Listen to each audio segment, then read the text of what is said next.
Yeah. Well, no, not as easy as I would say actually.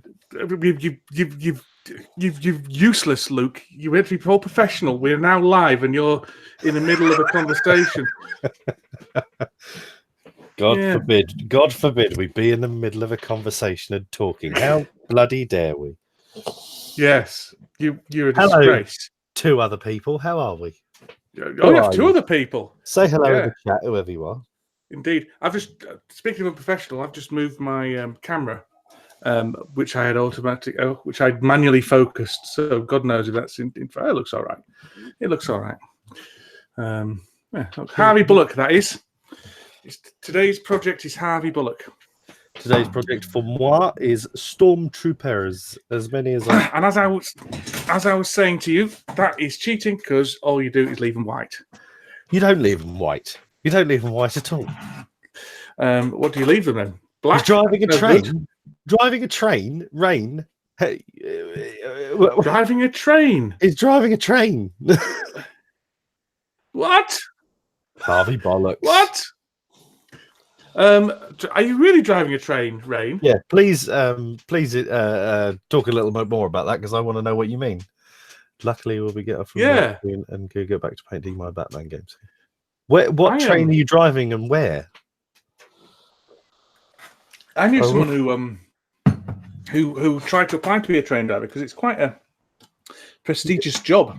You're paid for it, and well paid. Yeah. But he failed the application. He got told to go away and play lots of computer games to try and get his reaction times up. Really? Yeah. But he did, and he failed again. So I think 2 failures and you're out. I can understand that. Yeah. Yeah. Well, you don't want. Why do you need such good reaction times? To stop stop. Yeah, but I mean, they take like 3.5 miles to stop if they're going fast. Exactly. So. Well, surely if you think you're going to hit it, you've already hit it. It's like trying to say stop a narrowboat quickly. You can't do it. If you suddenly think, oh crap, I'm going to hit that thing. Well, Rain would be the person. Rain would be the person to what kind of train, Rain? Tell us more. We get that you are driving a train. Where is said train? Is it safe that you are chatting to us on YouTube whilst driving said bloody train? Well, this is the point. It doesn't feel very safe that Rain is watching a YouTube live view and also typing a train. Typing a train. Yeah, and we're also ignoring Mr. Mike Delisio, who is. Why does he not just come on? Why do you just come on video, Mike? Because I haven't sent him the link. Are we going to invite him on? He might not be. He might not be. Might not be decent. I've told you this, but I quite like Mike. So yeah, at least one of us does. Well, I'll send him the link. I think the viewers quite like Mike as well. Bollocks, no one likes Mike. No one likes Mike. I'm sending him. Oh no, I'm not. Oh, this is a nightmare.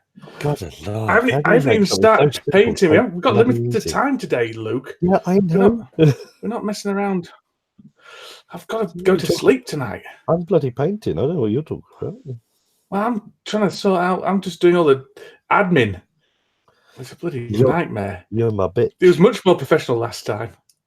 To be fair, yeah, it was. We actually did that quite well. I think I'm never decent. No, we wouldn't expect you to be, Mike. No. So you're more than welcome to come on, Mike. I've sent you the link via what's it, but don't worry if you don't want to. That's absolutely cool. No one likes you anyway. Rain. I do not care about your Batman minis right now. I want to know about this bloody train. Where is said train? What is happening with said train? Yeah, it is rather alarming. So Topham Hatt wouldn't approve. Oh, God. Yes, exactly. I'm going to shut my door.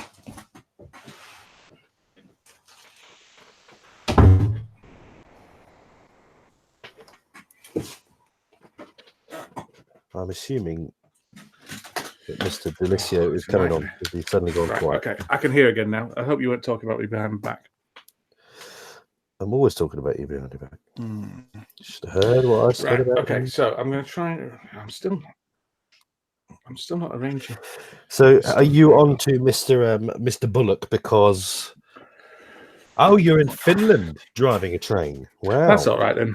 Yeah. Yeah. Okay, that's fine. You guys produce the best world rally drivers ever. So you guys Is that right? Oh yeah, by far. Well, I would actually argue that the best race drivers, most sport drivers, all come from Finland. That's interesting. And when I say interesting, I mean not interesting. Right. I'm painting Harvey Bullock's crotch. I take it you're painting him because you have got to his scenario, because you were painting him scenario based. I'm paint scenario based, and I've got to a point where there's a lot. The problem with because Harvey Bullock has got the skills that he brings along with him, a load of police people, as do all the police people. So as soon as you want to pay the bills, yeah, well, very good. And by that I mean not very good. No, all the police guys, one of their things is they bring a bunch of other police guys with them. So like minions, basically. Cool. So they're not very good themselves, but they come with added weight. Yes, exactly. He is just a cop. Yeah. Yeah. So he comes with like a SWAT team or whatever. So he can command another bunch of police, as can Commissioner Gordon and Rene Montoya. But the downside of that is that as soon as you want to play one of them, then I'm going to have to paint all the police dudes up as well. So suddenly, So I've got some more. I've got the SWAT team here. Look, I don't know if you can see that SWAT team. Yeah. Mike's here. Hello. There he is. Oh, and he's put his shirt on. Oh. Yeah, I figured I might as well make myself somewhat decent. You sound sleepy, Mike. I am so tired. Yeah, I've been very, very busy today. Oh, what have you been up to? Do tell. Nothing exciting. I had moved. Right, for a change. You moved house again. No. I was finally. I'm finally out completely of the apartment because we've been in the house for a while, but the way it worked out was that I still had quite a bit of time left on my lease in the apartment, and so I was dragging my feet a little bit on getting the rest of stuff kind of cleaned up and thrown away. And it's where you were meeting your mistress and stuff like that. Sure, of course. It must have been very helpful. Yeah. So yeah, I've been up and downstairs, and it was raining, and so I'm beat. But I've been at work for 12 hours. Oh, well, yeah, I guess you have. Well, but yeah, your work though. I mean, come on. Well, I wasn't doing a great deal today. It must be said. I was on triage, and there's not a great deal of phone calls on a Sunday afternoon, so it was all right. I would say every day a mental health nurse has a lazy day, or a day not doing anything is a good day. Yeah, yeah. My colleagues were doing things, but I was coordinating them to. Well, I was telling them to go and do things. Well, was my job today, and then writing I've been writing funding applications for my children's board game club. Oh yeah, how's that? Well, I don't. The club's going really well, but I've got it in my head that I want to expand it because we get about 40 to 50 people coming each session now, but I reckon we can probably manage 100 with a few more games and stuff. And so yeah. So I want more people coming on, and to do that we'll need a few more games in the library. So I've applied for some funding for some posters to send to schools and libraries, and also some more games, basically, because now I don't do Dancore anymore. I'm not going to get any free games. I just want to go back to the chat quickly because Mark asked a question. Yeah, Max from Huddersfield. In that case, I don't want to talk to him. Right, sorry, Mark. Yes, I'm very intrigued about the new contrast paints from Citadel because I kind of do what they do already anyway. That's your inking technique, isn't it? Yeah, if you have a decent ink, I'll try and show them on camera here. My camera doesn't have the greatest of looking at little things. So this fella here, he was purely a white and grey undercoat and then inked, which kind of essentially shades itself. If you've got a decent amount of ink, if you've got a decent ink with a decent amount of pigment content in it, which is essentially what these contrast paints are, as far as I can tell, They're not anything revolutionary. This isn't some technique that I created as well. I mean, it's been done for quite a long time. But it's good to see that GW are doing it, because it's a really, like, say, Mike, if you wanted to, like, suddenly you just thought, yeah, Warhammer 40k, that's it, I've got to get in this bag. Yeah. And you just suddenly went, yeah, Space Marines, I want to make an Ultramarine army. The example they use, it tends to be the Ultramarine. You just literally spray them white, slap on this blue sort of ink, and it self shades. Wow, that's pretty cool. Yeah, and then you just give it a little. And if you think you've got then you could obviously just go and paint the guns black and put a bit of silver here, and or if you want to take it obviously to the next step, you can highlight them properly and really go on. But it's taken kind of, what would you say, Dan? 3 steps out of it, two or 3 steps. If you're talking about painting them. Yeah, it's taken. Well, I haven't taken. There's 3 steps there. That is now 1 Sorry, step. that's what I mean. Yes, that's what I mean. Yeah. However, you probably won't get quite as good results as you would do. You get a very good tabletop result. You'll get a very good tabletop result and a very quick result. So it's going to be good for beginners, and it's also going to be very good for people who want to get an army to the table very quickly indeed. The only thing I would slightly worry is, if you wanted to become a good painter, does it actually hold you back? Yeah, because you don't develop those skills and that steady hand and that little the eye for details here, there, or whatever. I suppose, is that unfair? Or I can see that, but I think I don't think in the grand your progression as a painter usually to a point. Progression as a painter kind of plateaus, doesn't it? As I said before, it kind of goes in spurts. So you start off just doing base coats, and then you suddenly discover wash, and then you realize how much better it looks with wash, and then you start thinking it looks a bit dirty with wash on. So then you start highlighting, and that's basically where I am. I'm no further along the line than that. I do wash and a highlight. I was working at the store yesterday, and at the game store. And somebody came in and asked if we had them yet, and we don't. Do you know? Are they? Luke, you might know, being in the retail game. Are they actually released yet? Are they available for sale? Or? Yes, I think they are. Usually. Are you sure? I think they're coming out next month. Well, they'll be very. If they aren't out now, they'll be within like a week or 2. Yeah. Because GW now basically don't do pre-talk about anything. Everything is. Here's the new thing. It will be out in 2 weeks, kind of thing. There's no. They don't build a hype or very little. How important do you think is to stick to how the characters? Hang on, let's do Rain first, because he asked the question first. Sorry, there's a queue back. Sorry, I saw. How long do you guys? Yeah, don't answer, Mark. I don't know why. He'll be running off. He'll be running off to the toilet soon, anyway. Exactly. Yeah, that's true. Well, this will make it worse now. Stressing continents exactly the roof now. No, Rain asked, how long do we spend on the thug things? I spent, if I'm concentrating on it, about, I guess I did them all 4 at the same time. I reckon between 20 and 30 minutes per model. I don't like you, Luke. Have you done all 4 thugs? No, I mean I'm still batch painting them, so I would say I'll do. What is there, about 20 of them? I would say painting hours, 20 of them will take me 3 hours. Really? You're zipping through them quicker than me. Yeah, I mean, no, maybe that's a bit. No, probably 4 or 5 hours, I would have thought. Yeah, so roughly. Well, still 10 minutes a model. That's not bad.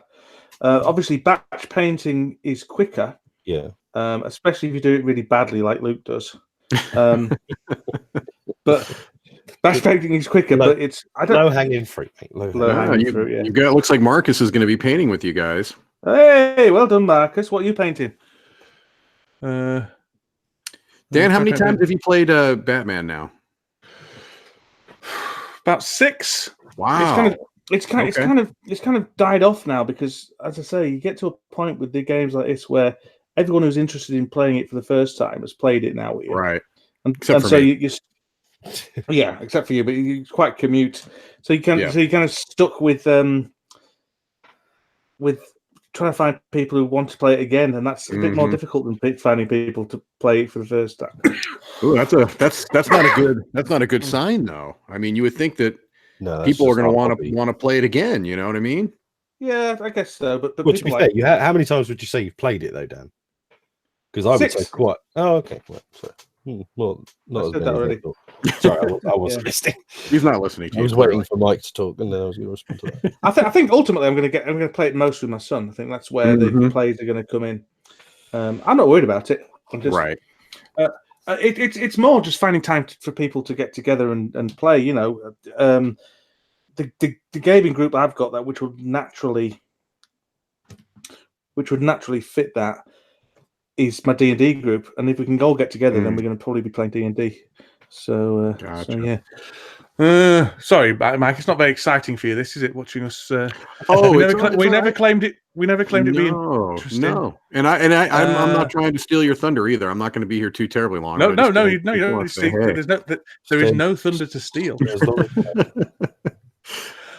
How important is it to stick to how the characters are supposed to look, particularly with insignia and stuff? Would it matter if Batman was pink? Well, I'd say it's as important to you as it is to anyone. I mean, it's Dan does it because of use on the board, so it's easy to quickly see who is who. Isn't that right, Dan? Yeah. I paint all the. Sorry for coughing all the time. I paint all the thugs as they appear on the cards, mainly so I can quickly identify who's who instead of having to search. I mean, there's a Batman miniatures paint group, and you see some really quite interesting ways people have put variety into the things, which is all very well and good until you search it around trying to work out which model corresponds with which card. Yeah. I have a small thing to contribute to a painting conversation, which is just kind of surprising. Actually, most times it's when I'm playing a game that has minis and they're, obviously not painted. For me, there's no usability issue. It's just, it would be nice if they were type of a thing. But Dan, I was telling you, and you were giving me a little bit of grief about Wildlands yesterday, but that's a game where, I was starting to think maybe I want to try this contrast paint thing with those, just because it's hard for me to determine sometimes which character is which. But I was saying yesterday when we were playing, I'm like, what, if these were painted, it would be so much easier. And I know we were kind of going back and forth a little bit, but I really do like that game. And I think that it would be more likely to get played more often, even if because that's really, to me, that's the only negative thing that I have about it, is that I sometimes will get confused. Okay, which guy is this? Which one is that? You know what I mean? Yeah, I've only played it once, but I definitely got that down. Mike, sorry. Yeah. I only played it once, so but my copy was painted. So, so that wouldn't be an issue. But I think even just contrast would help. Yeah, because there are very different characters, but they're all the same size and the same shape, aren't they? Yeah. So it can be tricky. I can definitely see that. Mm-hmm. Yeah. And I don't know if it really is simply a matter of put a coat of white on it and then put that on top. I mean, it seems pretty, it should be pretty foolproof. You just need to pop over to Finland, Mike. I'm sorry. You just need to pop over to Finland. Have a look at the chat. Yeah. Oh, I saw the picture on Facebook. Oh, is he driving? Oh, he's saying here, come to Finland. He'll give me his painted copy. Oh man, that's almost worth a trip to Finland. I'm having a look at Facebook. Oh, have you seen the picture yet? He posted. No. Oh, look at him. He's on he's on train tracks. That's very nice. Go on. Sorry, you were saying. Oh no, I was saying it would be. I don't really need an excuse to want to go to Finland, but that would be very nice. Expensive. Very expensive. Is it over there? Is it over there? Yeah, Scandinavia in general. Yeah. I was watching an episode of Travel Man with Richard Ayoade, who we were talking about on the podcast the other day. Oh, did you watch that one with Paul Rudd? Yeah, the one with Paul Rudd. Yeah, when he it was brilliant. Yeah, very good. It's quite impressive that you can get someone of Paul Rudd's stature on his show, really. That was the thing. I kind of just saw it. It popped up on my YouTube of all places, I think. Yeah, it was on mine as well, so it must be doing the rounds. Yeah, and I was just like, "What the hell? This could be amazing." Because I like Paul Rudd as well. Yeah, I mean, I've seen funnier people on Travel Man, mind you, to be honest. Did you see that one? That's the first time I've ever seen it. Oh, right, okay. No, it's very good. He's got one where I can't remember who it was. It might be Greg Davis or someone. But they get he's ace, isn't he? Anyway, he drops a very valuable vase, or it's a snow globe or something. It was hilarious. But just pretending to drop it and then dropped it. It could have been Jimmy Carr, actually. I can't remember. Anyway, so yes, I'm going back to you got Mark Tastel's got the Hellboy Kickstarter, which has over 100 minis with many similar types. Yeah, those contrast paints do look good. They're probably going to be quite pricey. They come in a big. They're not in this size tub. They're going to be in and the shape in this size tub, Yeah. which will mean they'll last longer. But I imagine there'll be a $5 each. I can't see them being. There, you get through a hell of a lot of minis with one of those. those. With a big tub like that. Even doing what you're doing with it, you know, you'll get your money's worth out of that. Yeah, I would have thought. I mean, literally, if you wanted to do like a Space Marine army, you'd buy one thing of blue, and that'll do it, and you'll have plenty left. What colour do we think Harvey Bullock's hair is? Sort of like a dirty brown. Dirty brown, yeah. Sea brown. I might give up on Harvey Bullock for a while. He's boring me.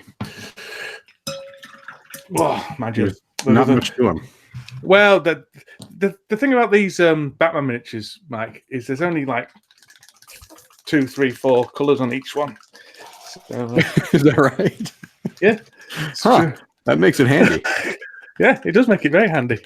Mike, you're quite the Anglophile, aren't you, Mike? Oh well, I like to think of myself as It's mainly me. He's a Danophile. Did you watch any of Eurovision? You know, I think the only way to get Eurovision here is to go online, go to like YouTube. So I've only seen clips, and it has to be something that has become enough of a story that it's going to be picked up kind of internationally. So I'm familiar with Eurovision. I'm familiar with the fact that it's huge outside of the United States. That's maybe stretching it a bit.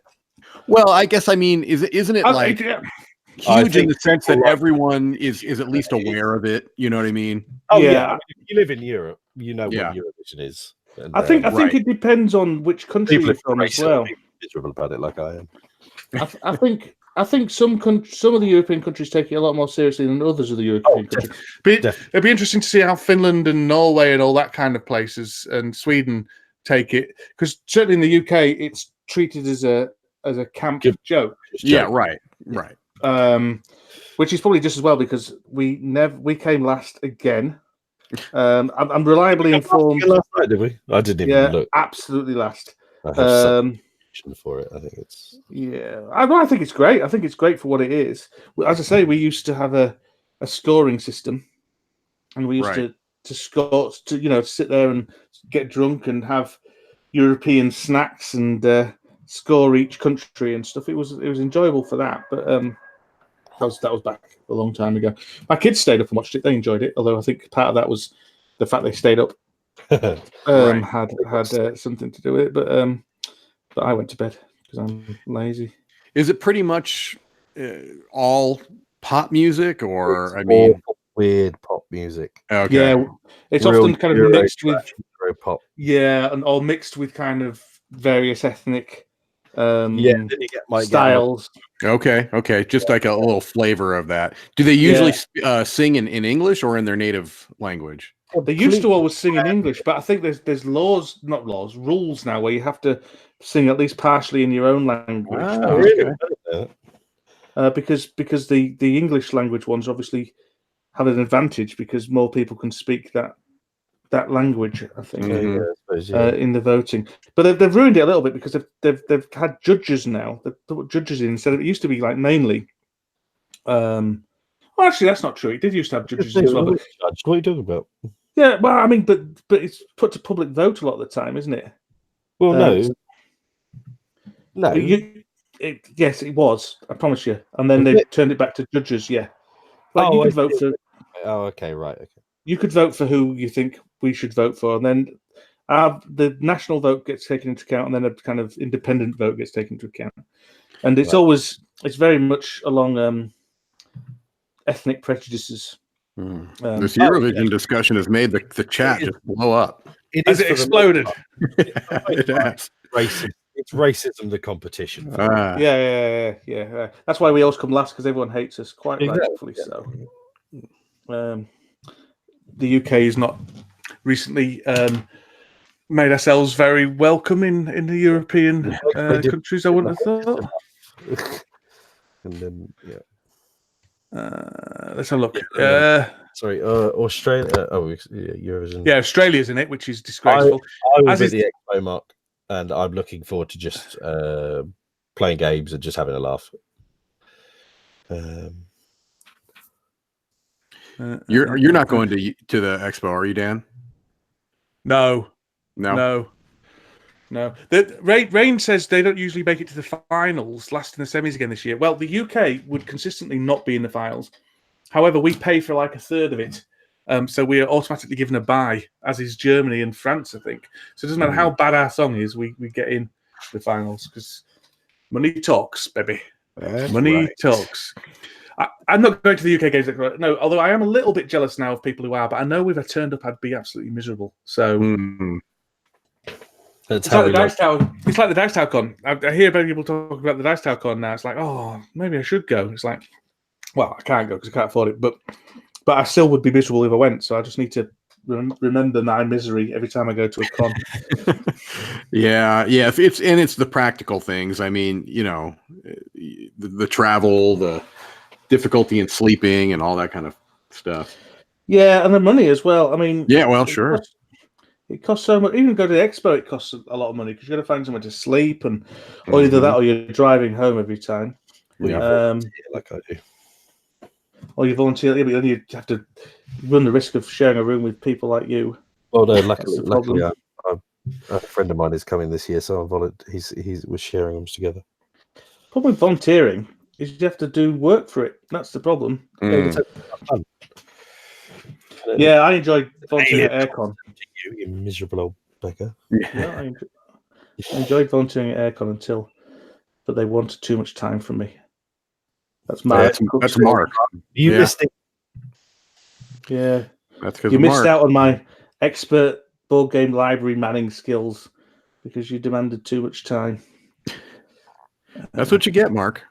You got a little too close to the sun, and now you got burned. Old stressed incontinent slave driver cook. It wasn't him, actually. He's got a separate team. A separate team dealing with all that. He doesn't deal with the peons. He's far too. He just walks around. He just walks around looking. It's just incredibly handsome. The painting thing, so it's not important at all. I just kept marveling at how calm Mark looked every time I saw him, just sauntering through the rooms, just playing with his daughter and stuff like that. It's like, gentlemen, I'm gonna be scooting off for a bit. I may hop back on. We'll kind of see how it goes, but feel free. Happy painting. If I don't come back on, happy painting. Where we are. Exactly. I will maybe see you soon. If not, enjoy. Lovely to see you, sir. All right. Bye-bye. Thank God he's gone. That's what I said. My only regret is I didn't kick him out. Although I think you can't come back on if you kick people out, because Matthew tried the other day. Volunteer issues causes incontinence in the first place.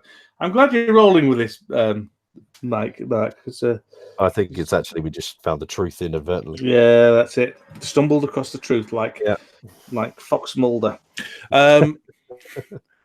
Rain, which model have you enjoyed painting the most from Batman? He's enjoyed the Scarecrow. Which Scarecrow? The one with the cloud? Oh, he said the one with the smoke. How did you do the smoke? I'm going to use I'm going to use this for the smoke. Have you got any of this, Luke? Hex Wraith Flame. It's called. No, I haven't got that one. No. It's incredible paint. It's incredible paint. I suspect that's actually the exact same formula as the these new paints are going to be. I think that's what they're going to use. Basically, yeah. Because it's very thick and gloopy. You don't thin it down. and it just kind of shades itself, and it's really good. Yeah, well, I mean that hex wraith paint is essentially a contrast paint. I don't see how it'll be really any different. Yeah, that's a good point. I hadn't really thought about that they were already basically doing them. Yeah, so they obviously did it as an experiment, and it worked. And they thought, oh, hang on a second, we don't just need to do neon green. And I'm painting the sides of this tie, which I think is probably a mistake. I don't think anyone's actually going to look to see if this. Oh, I see. Well, it's just all now made a big splodge. You see, oh, it's a disaster. My life is ruined. Yeah,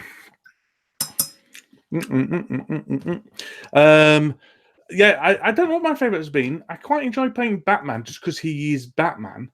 I enjoy painting the thugs because how quickly they got painted. Because the good thing about Batman, you see, is you only need like 2, 3, or 4 paints to do each model, so it's really good. But which ones was your favorite to paint, Luke? Well, I haven't painted that many so far, so I couldn't really tell you. The one I would say, right, the ones I'm looking forward to painting. Thinking about it, I'm quite looking forward to doing Joker because I like Joker. I messed up Harley. Hang on a sec. I just want to show you this Harley. Harley was looking all right by the end of it last time.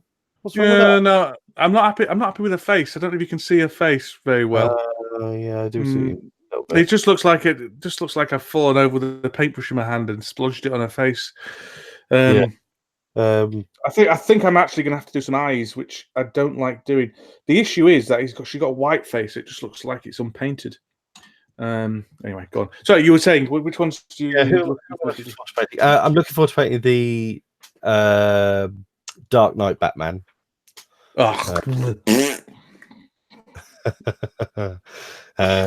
Joker. Who else? Oh, and you know what? I'm quite looking forward to painting Robin because that's not an easier bunch of colours to have to do. No, it's not, and there's some very thin light. I've got a Robin here. Hang on. Oh no, this isn't the Robin that's hard. But well, either one. I mean, it's still yellow, red, and green. I mean, the green. But one of them's got half of his cape's black. And then the other one's got like a yellow edging to its cape, which is really tricky. Because it hasn't actually got lines to do. So you've done a cracking job on that. To be fair. Yeah, no, I'm happy with this one. Yeah. The art's a bit crappy, but I can only see that with my magnifying goggles on. The Robin's good. The Robin was taxed. They're all being taxed. The other one I've done recently, since I last spoke to you, was Spoiler. Can you see Spoiler? Oh, she's cool. Yeah, she's good. Yeah. Rule of thumb: I do not paint eyes on board gaming minis. No, absolutely correct, Mark. Absolutely the way to go. Don't bother if you don't have to. Don't. Sometimes you might have to. There was something I painted eyes on. My D&D mini, but that's because Mark, he had. We haven't gone already. Sorry. Oh, is he gone? Yeah. Oh, Matt Cook. Yeah. Who are we talking about? Oh, okay. Yeah, that's fine. I was just saying goodbye if he was still there. Yeah. No, I don't do eyes. It's not worth the hassle.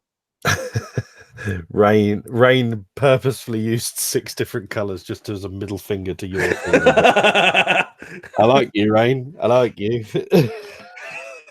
you sound. Speaking of colours, these are my. I've redone all my paints now. Look, Citadel in dropper bottles. What's that about? And are you happy so far with the consistencies? I'm having to relearn how thick they are. Right, yeah. But I'm managing to get a lot less. In fact, I'm wasting a lot of paint here, but I'm managing to get a lot less paint out than splodging it and then having to wash my paintbrush out in the thing. So I think it felt like I was wasting a lot of paint because there's a lot of paint left in the tub when you transfer it and all that kind of stuff. What I was worried. I was thinking that there'd be a lot left over. Yeah, because it's all lining the paint thing, and then obviously there's going to be paint left over in here when these are done as well. So that's kind of doubled that waste. But and also these need shaking a lot more than the tubs do for some reason. They seem to separate. I don't know why that is, but that definitely is. I always thought that maybe that was a Vallejo problem. No, I think it might be a dropper. It's It might be just bottle problem for some. It I might- don't really know why. I couldn't think. it might be because it's deeper rather than wider. Yeah. Maybe. Because obviously it's sat on a wide. Because you've got that's your thing. I've left all the metallics in the thing, so that's obviously a lot wider on the base there. Yeah. So maybe, it will come up to about there in the tub. But I suppose there on the when that pigment, or basically what turns into a sediment, sits, yeah, exactly. yeah, it's more of a clump rather than spread out. Yeah, that probably is the reason why. Actually, yeah. Yeah, but yes, you said you put agitators in them, though, didn't you? I've got agitators in them, yeah. Which I had in my other ones anyway, so that's no change. Oh, you had really. them in the GWs. Yeah, I always put an okay. agitator in just yeah. You can hear it now. Look, I see me wash. Can you hear it? Some ball bearings slowly going rusty in there, so that's great. Right, I'm gonna. Well, I tried to get stainless steel ones, but I obviously got 2 cheap ones. I'm washing him now. Stainless steel because they'd be expensive. I'm washing him. Give him a good wash. I should have put I might put. I've run out of dropper bottles now, but I might put my inks in dropper bottles as well, because I don't actually like dipping my paintbrush into the ink. And I've started mixing my inks a bit as well. It'll go right up into the. What did you call the metal bit? You said it had a name, didn't you, the other day? What? Oh, the fennel. Fennel, that was it. Yeah. I think it's fennel or something like that. The aniseed like do, soft herb. There you go. Yeah. Do either of us have an airbrush? No, me and Dan have only just been talking about this the other day. Yeah, I'm inches away from buying one, I think. I have been on the edge of buying one for many years now. Yeah. My only issue is I'm very cheap and they're quite expensive, and I'm fairly convinced that to buy a cheap one would be a false economy. Do you think you get what you pay? Yeah, I mean, if it's just for well, I suspect. I mean, they say if you just want one for base coating, not base coating, undercoating, priming, then you can just get whatever. See, that's all I think I want. I don't think I need anything. I don't need one like an Iwata or whatever they're called, or a badger or a badger. No, I think I'm probably the same. But then again, what if I'm not? What if I decide I want something bigger? So would it be better off just instead of buying a 30 quid one? Would it be better off paying another 40 quid instead of having to pay 70 quid down the line sometime? But they're not 70 quid. They're like 115 quid for a decent Iwata or a badger. Yeah, but I've looked into the best one. There's the best one for super cheap. So you can get a super cheap one where you just control whether it's blowing air or not, and then you get another. So it's basically press it down for more air, leave it up for another air, and then you get one that also controls how quick the paint comes out, and that's like press it down and along. And so then you've got kind of that you need to have, I think, dual control. Dual controls. And that is a 70 quid one, rather than just to press it down for air, which is all you'd really need for priming.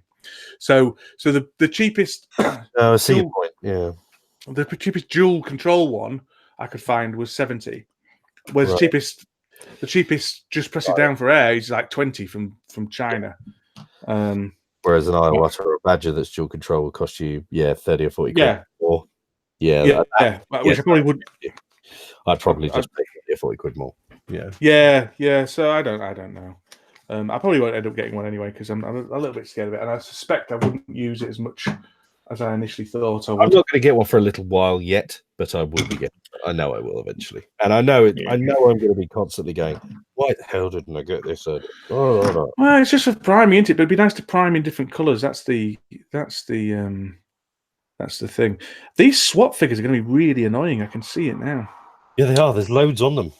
There's loads of little niggly bits, as opposed to stuff like this guy who's just easy splat, and then you're done. Right, I'm going to start. Going to start them. Is highlighting a lot easier if using a wet palette using a blending technique? For the way up if I'm taking it to the next step, yes, Mark, I would say it is. But not necessary. I use this is my wet palette. I use a wet palette mainly to keep my paint wet, rather than any kind of weird blending stuff. I'm a bit lazy in that I would rather buy another color that's a slight different shade and then just use that as a highlight rather than have a. I was doing this. I was shaking me pot on the podcast I recorded with Lee the other day, and he kept saying, because I was doing it outside the camera, it kept looking very suspicious. Unfortunate. Yeah. I didn't want to say anything, but I was glad you raised that point. Yeah. Oh, I've just done black. I don't even need chuffing black. God damn it! I blame Mark for that. The main reason I use a wet palette is not to keep a lot. It's very useful if you do mix your colors, because your mixed colors will stay dry. I mean, wet rather, and so they won't dry out. So you won't have to constantly try and remix and match the same color again. So it is exceptionally useful for that. But I just do it because I like the fact that my paint will always be there, and I don't have to keep on getting more out every time. Yeah. Every time I want new paint, basically. Do you say you use wet palettes sometimes? I used to. I don't much anymore. Why is that? I don't know why. I used a wet palette because I found it really taught me, or I found that putting paint onto a wet palette, certainly with Vallejo's consistency, seemed to be pretty spot on for how you wanted to then thin Just have the paint anyway. Yeah. Yeah, it worked out quite nicely. And then it dried out once, so I could just grab the palette and felt confident, and just kind of just never went back. But don't you find your paint dries out all the time? No, not really. Well, yes, but not that it bothers you. Perfectly, no. I mean, I suppose I end up with paint that I don't use that I feel a bit guilty about. I don't care. No, when I say guilty, I don't mean I'm lying awake at night sobbing. You are, right? Well, I am. It's true. Yeah. That was a penny's worth of paint. Yeah. Pence down the pooper. Do I have any kind of paint handles? Strange to see people not using them. I tell you what, this is the thing. I'm really close to getting one. They're really good. Yeah. You should buy one. They're exceptional. The reason I'm not using with Batman. Do you even like that GW one? I think the GW one's the best one I've ever had. It's amazing. The ones that have that little arm that comes up. So I don't understand what you need that for. Is that so you can hold it there and stuff? I mean, it's so that, like, say if you held it from the base and then you also you also found it comfortable to put your index finger on the top of its head, it's to mimic that grip. No, I'd never do that grip. No, I'm fine with it like that. It has got the ability. These magnets here, you can attach attachments to, so you can have. It also helps with putting things together. You can get little crocodile grips, so you can hold things in place while you're gluing it together. And stuff like that's quite cool. I didn't know I did that. It is, yeah. I mean, obviously you need to buy that extra. I mean, there are $5 each, but I have been tempted to buy like 5 of them slowly because they're really nice, and they're adjustable. So just different bases. Have you got the big one or the little one? Because there's. I've got the little ones. The big ones are for monsters and stuff. I don't tend to do many of those, so that's fine. The reason I'm not using it with Batman is because these bases are shit, and they're paper thin, and they're already warped. It will munch them a bit, probably, and it will munch them because it's quite a strong spring. Yeah. So I did put one in initially, and plus because I'm batch painting, it's a bit of a pain in the ass to pull them out and stuff. Yeah, but which is why I want 4 or 5 of them, so I can batch paint other models. But they're definitely too. These bases are too bendy. So yeah, sort of plastic. Yeah. So it'll just bend it, and then I have to bend it back, so it's a pain in the ass. So don't bother. I'm really not impressed with the bases of these, to be honest. No, I kind of realised I should have hot watered a few of them, but then I was just like, I don't care. You can probably do it a hairdryer later on. Yeah, exactly. That was what I was. But ultimately, you're going to get them to the table, and you won't even notice it anyway. Yeah, exactly. I hair dried the worst offenders, the ones that didn't stand up without wobbling. I've got a couple of the thugs that I've noticed do that, but none of the goodies or bosses do. So I mean, this one's warped. I can just see it now. It's not quite right. It's nothing major, but I don't like it. I don't like the fact it's warped. Mark's off to watch BBT TV dramatization of Anne Lister. Ah, To Dan recently. Good night, gents. Good night, Mark. yeah. What, should I know who Anne Lister is?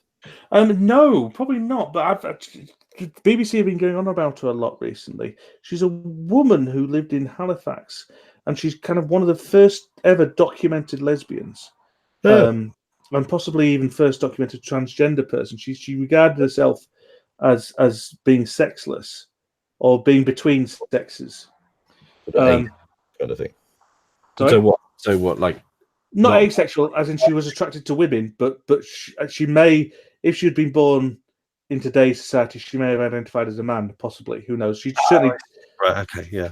She certainly dressed as a man. Right.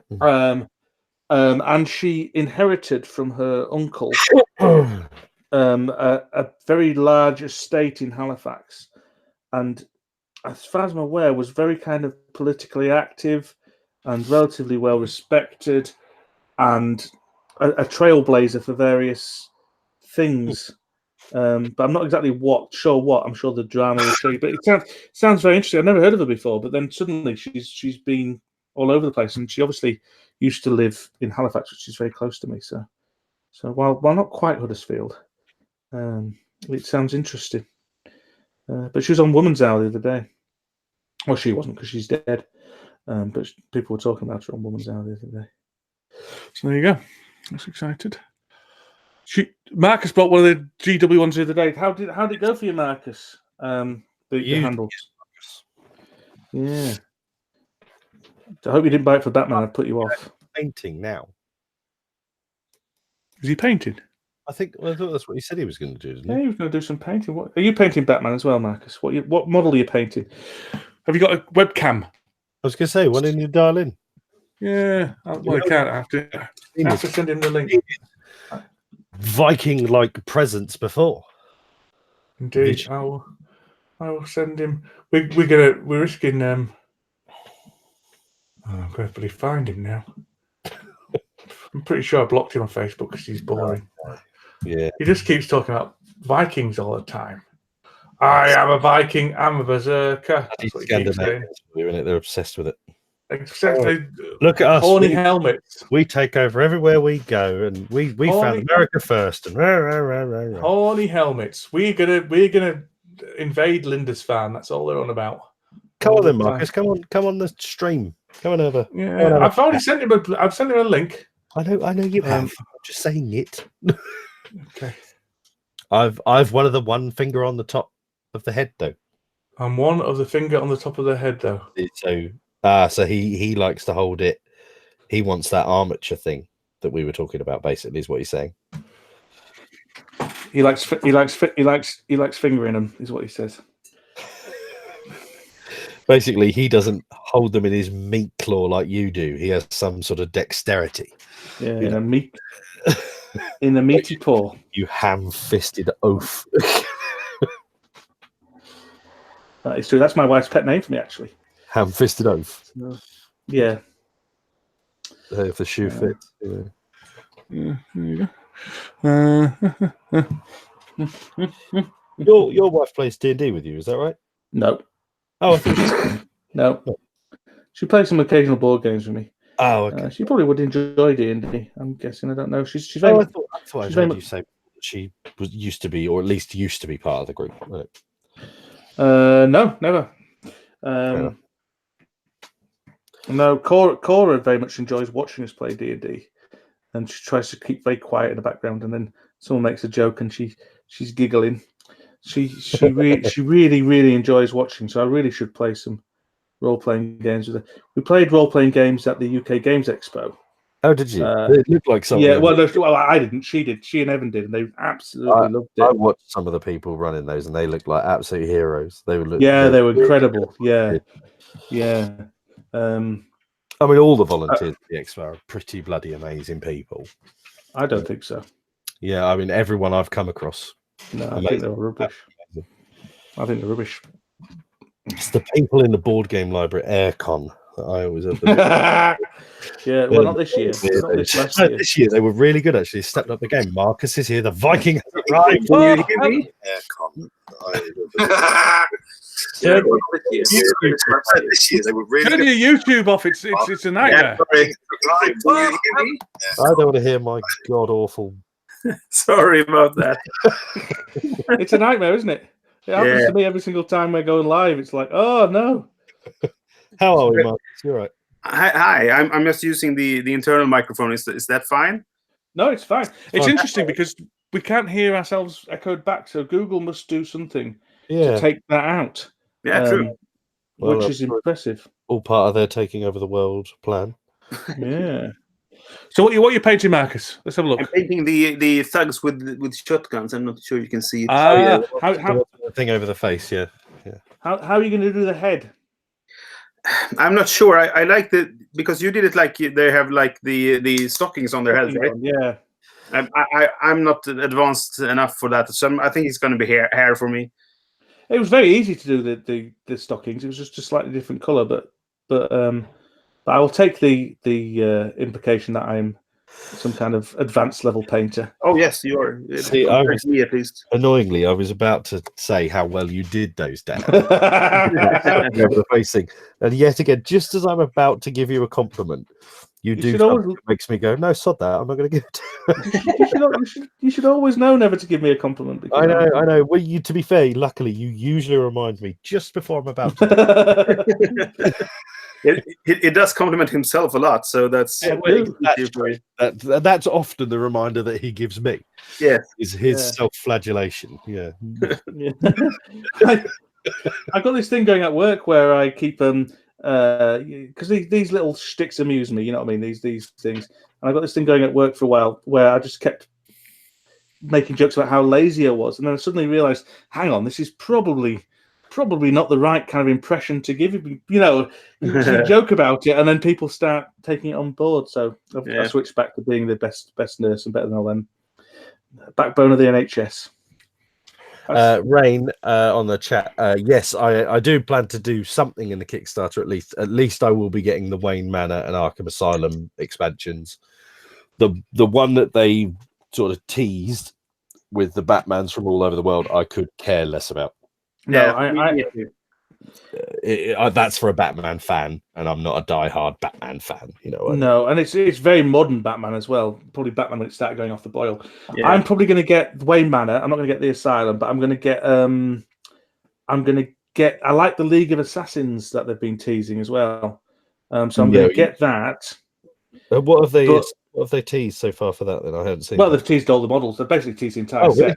Really? Yeah, it's like there's a few assassins. There's Tala Al Ghul, who's Ra's al Ghul's daughter, and basic Lady Shiva or whatever her name is, and that's the DC equivalent. Then I just didn't realize what I was looking at. Yeah, that's a DC equivalent of kind of Elektra, basically. I'm hoping they're going to do like small sets so you can get sort of cherry pick what you want. Yeah, well, that's definitely the impression I got, because that League of Assassins was only like 10, 15, well, actually, no, 10, I reckon, models. Yeah, so Batman's from around the world one, that was 10 or 12. Yeah, and I didn't have any. The only thing that might stop me getting it box of minis. Basically a box of minis and some scenarios. And it's the scenarios I'm interested in as well. But there was no extra boards. Really? And I do want some boards. So Fair. Well, yeah, but if you're not going to get Arkham Asylum, that does limit you a little. Arkham Asylum does come with one. Yeah, Arkham Asylum comes with like 4 boards, I think. But I think it comes with 2. I think both of them come with no. Oh, you're right. I think Arkham Asylum is like one big board, but they're all double-sided. And then there's the fun fair one, which is a lot of small boards that you put on top of the other board. So you get both sides of the building. Well. There's lots of bits of the Batcave and stuff in the Wayne Manor. Yeah, there's lots of small boards. Yeah. Oh, do you know what? These SWAT guys are going to be really annoying to paint, and this one's taking me ages already. I'm not happy. So Marcus, I haven't gathered. You you're really new to painting. Like you literally just bought a little paint set the other day, didn't you? And well, yes and no. I used to paint some when I used to play the Warhammer games. Gotcha. Right. Okay. So this isn't completely brand new to you then? No. But I mean, the techniques have sort of developed since I. Yeah, it's been incredible, hasn't it? I mean, that's what I found when I started painting again. It was like, wow, and the paints are so much better now as well. Yeah. As I say, the whole non-focusing on black lining and there were no washes when I was painting when I was 20, or less than 20. There were, you just didn't know about it. The last time sorry. The last time I used to paint, I used those dips like I talked to on the the painter dips, and I really like those because they were really simple to use. But well, wash is pretty easy as well. Yeah, I guess. You just slap it on with a paintbrush. It's fine. Oh, I've seen some of those dips used to really, really good effect, and I've seen some dips where I've just thought, oh, that was a terrible, terrible idea to do that. If you're doing a Tyrannid 40k army, Tyrannid, what are you talking about? Tyrannid. Say that again. Tyrannid. Thank you. Tyrannid. Ridiculous, man. Sorry. Bloody hell. If you are doing a GW inspired Xenos army, you're almost a fool not to dip them, really, because it works so well on them, and you will do an entire army insanely quick. Depending on obviously what color you're doing, to whether you dip them. But the last time I painted, have you seen the Confrontation? The old French game. Yeah, I used to look at that very longingly. Yes, I used to paint a lot, and that was the last time I painted that. I painted those, and I painted not an army because it's not an army really, but miniatures for the Cadvalan, like the city guard. The dog people. Yeah. Sorry, was it the dog people? Isn't that? No, these were the biggest city in the realm. It was so it was the city guard and prison guards and stuff like that, and so the dip really makes things look like dirty and gritty. Right. Yeah. It worked really well with that setting, so that's why I used those, and it really helped my painting at least, because you could just slap on the basic colors and then dip it, and then you were done. It was varnished and shaded and everything. And your minis also ended up being essentially bulletproof. Oh yeah. Nothing was getting that stuff. No, definitely. And that was pretty good with those because some of them were very delicate because they had thin limbs and stuff like that. Yeah. Marshmallow 24. I assume that person is trolling us. So are we believing he's trolling us? Well, it's not a very amusing troll. I didn't know what he was talking about. I kind of thought, I've missed something earlier on. Yeah, I don't know. He turned 2 pages at once by the look of it, I thought. He's on the wrong place, I think. Anyway, whatever. He's not said anything offensive yet. I'll throw him out if he does, or she does. I was watching James Acaster. Do you know James Acaster? No. Yeah, he's a comedian. He's a stand-up comedian. There's no reason why you would do really, Max, if I'm honest. He's got panel shows, British panel shows. You might have come across him. Yeah, he's also got a 4-episode Netflix special of his stand-up, which is exceptionally good, especially the first one. I can't recommend the first one enough. It's pure, as well as being incredibly funny. It's also very art. It's accessible art, in my opinion. In comedy form, it was really, really, really impressive. I was blown away by it, actually. Was that the one? He was sort of awkward, and he started off standing on his knees. That's him. Yeah. I've seen that one, the first one. It was really good. It is good, isn't it? And anyway, he's got a thing about only men ever say and women, of course. So you never find a woman saying kind of a man or woman. And it's like men think they deserve a prize when they say or woman. But there's a simple word for that. It's they. But it was very amusing. He was completely right, and I'm more than guilty of it several times. There's sort of a big debate about. We don't have a word for they like you do in Swedish. So we started to use. You don't have a gender neutral. Oh wow. Yeah, but we do now because I mean, in Swedish, he is han and she is hon. Right. So we started to use the word hen. Hen. Right. Okay. Female. Because H-E-N, because that's sort of in between those two. Has there been a lot of resistance to that then? Oh yeah, because people say, "Oh well, hen is that's a chicken in English." Yeah, female chicken. Yeah. And it's like, yeah, sure. And there are other English words where sounds like Swedish words, but we don't bother talking about those. Care about those? Yeah, exactly. Yeah, why care about this one? Yeah. So there's certainly resistance, but the resistance you'll never please everybody. Shitheads, basically. Yeah.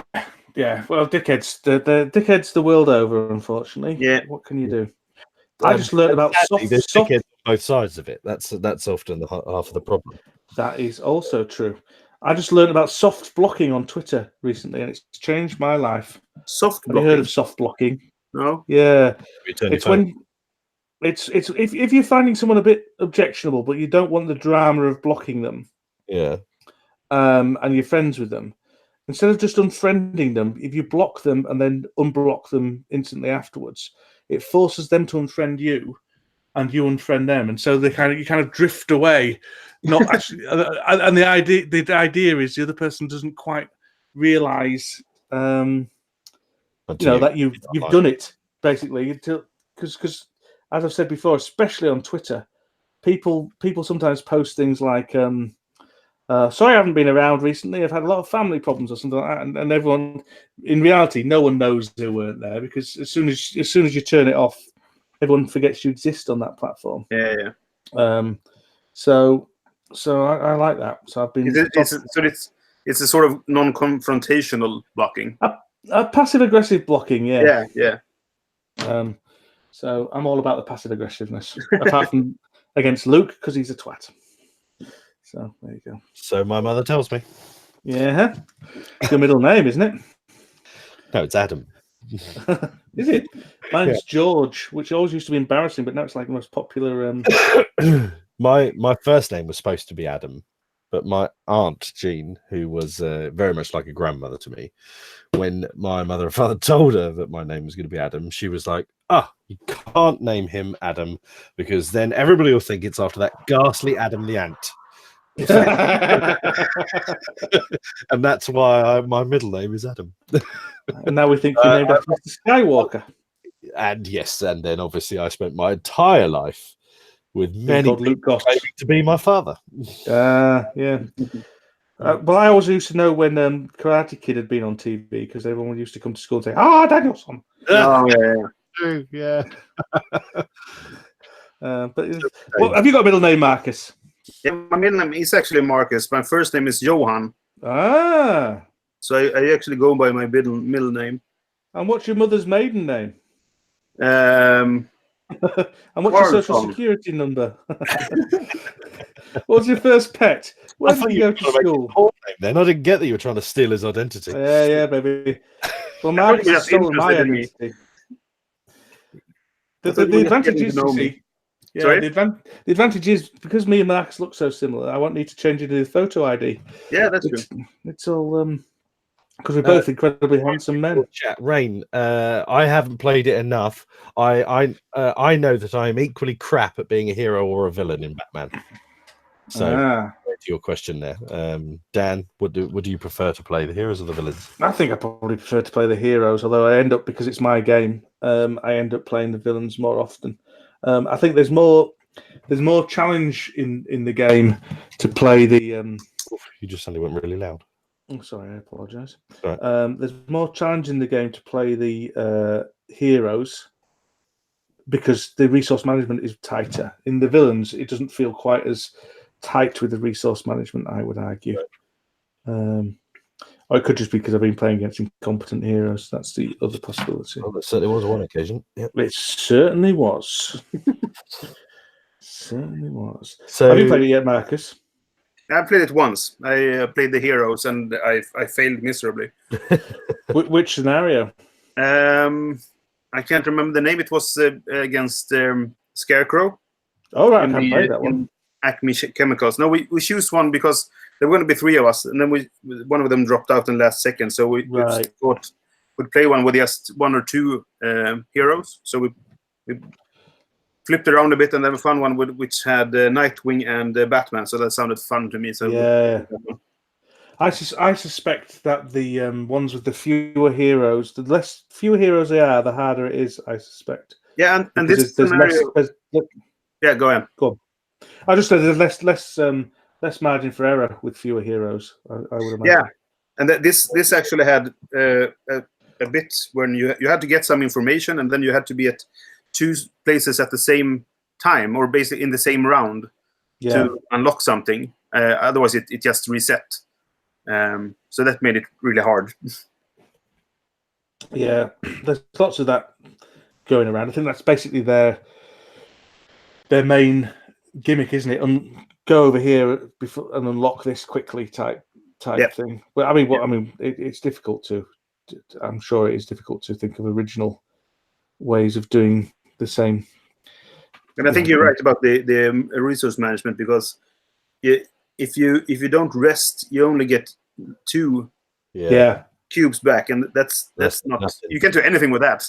Yeah. No, you need to be really careful about what you spend your cubes on. Yep. And I think that's why some people don't like it when they first start it, because they don't realize that's such an integral part. So they blow all their cubes initially, and then you think, well, this is too hard or whatever. But it is a more nuanced game. I also think I took too long to sort of beat guys up instead of moving towards the objective. Right. Yeah. Ty is currently gluing minis together. I know, because I've seen you on Facebook, Ty, and you were very, very upset at the process. What have you been glued together, Ty? She's a friend of mine. Yeah, or he or she. No, she's a friend of mine. She's a friend of mine from Huddersfield. Yeah, I think she's in the group, but I think she was talking about. Oh, right, okay, so yeah, on Facebook generally. Right. She's going together Blood Bowl figures. Right. So I've definitely not noticed that. Okay. Dark elf people, and her nozzle was blocked. Oh dear. Oh, dear. There's nothing wrong with there's nothing. Nothing a quick suppository. Nothing worse than Kai with a nozzle block, to tell you that much. Do we have any? Do you get free? He's home already. He's going to pay back cow. I don't agree with back cow. I actually get a little bit pissed off every time I open the box and see. I also get pissed off. I'm to the point where I might remove back cow from my box and just. My 5-year-old son, who should find joy in literally everything, thought it was stupid. Yeah, that says quite a lot. Yeah, it is stupid. It annoyed me in the campaign because Bat Cow wasn't going to be there, and they just kept campaigning for it, and it takes up a lot of room in that box, and I wonder what was taken out because Batman was put in, and it annoys me, but because I wouldn't have minded Ace the Bat Hound or Batmite or something silly, but not a chuffing cow. Yeah, there's. I don't know. I'm cross about it. She's being beaten by. You shouldn't be sniffing it, Ty. You shouldn't be sniffing it. I really enjoy putting models together. I must admit, it's one of the model I do. Sorry. Depends on the model. Oh yeah, if it's a metal one that needs super gluing and pinning, that's a nightmare. But Games Workshop are usually quite good at theirs. The push fit ones are excellent. Yeah, I can find them a little hit and miss from time to time. I find it's easier to remove the pegs. Well, you're an idiot.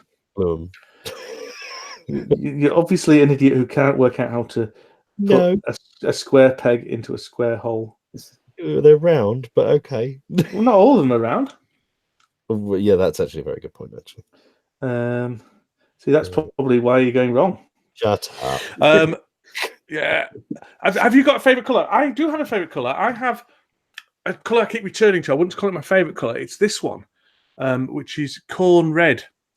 And it is just quite a subtle red. It's not garish.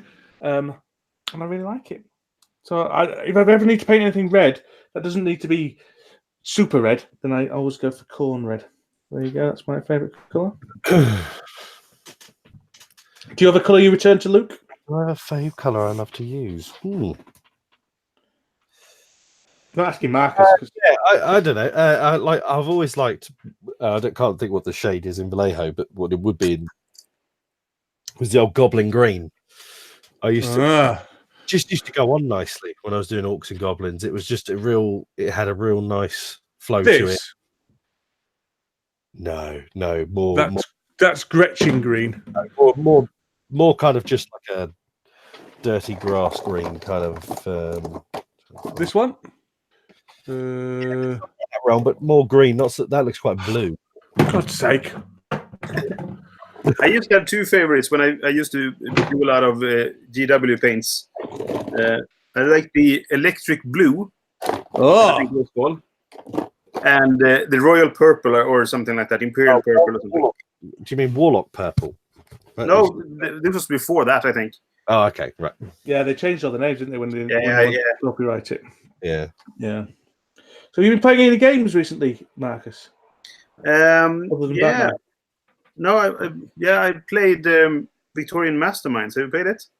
No, I've not really heard of it. Yeah, it's a Simon game. It is. Changing their name. Simon. It's Simon. Yeah. It's an Eric Lang and Antoine Bausa, I think. Oh, right, okay. It gets kind of mixed-ish reviews. Most people think sort of it's okay, not quite as cool as they hoped, sort of thing, you know? Yeah. I was reading about it, and I like the theme of because you're like villains taking over the world with your doomsday devices. Yeah, it is very cool. I like the theme. That's cool. Then I read about it a bit, and I saw some videos, and it's like it seems you're just doing the same thing over and over and over. Yeah, and you actually are, but what you're doing gets really exciting. I really liked it actually, but I think it was because I was surprised by it. It was a lot better than I thought it would be. Right? Yeah, that's always good when a game does that to you. Yeah, I love that. It's sort of Jamie from the Secret of Cabal. He said like I really liked it, but kind of thing, and Z Garcia was very much the same. I really liked it, but and kept hearing that sort of opinion of it. Yeah. I want to play it once. I'm not sure how good it holds up. I played it with 3, and I think I really want to play it with 4 because I think it gets really interactive. That's not the word. I think you interact with other players more than so. Yeah. I think I want to try it with 4. Usually, very interactive games are better with 4, whereas Euro games are often better with 3. I find. Yeah, I hear people say Euro games are better with 3, but I've never particularly. I'm not a diehard Euro player. What is the particular reasoning behind that? Because your turn comes around quicker, basically. Because if you're playing a multi-solitaire game, usually 2 people is a bit wonky because there's not enough competition for various resources or whatever. But 4 people often it takes a bit longer for your turn to come around, so the game lasts longer. So you get, I like games to last just enough time for you to not worry at the end. You know what I mean? Yeah, you just that kind of feel like you did what you set out to do. I'd rather it ended too early than too late, generally in a game. The game that I thought ended too early for me was, I suppose it didn't really, but I don't know. I think it's got a big problem with it. Wingspan. I think Wingspan's got a big problem with its ending. I don't think it's well paced at all. Yeah, I agree. I really like Wingspan, but I think you're right because it's like now I finally got my engine working. Oh, it's over. Yeah, or you finally got your engine working, and all you do for your last turn is just run your engine, and it's not. There's no interesting decisions to make when running your engine because you're just going press this button, press this button, press this button. Yeah.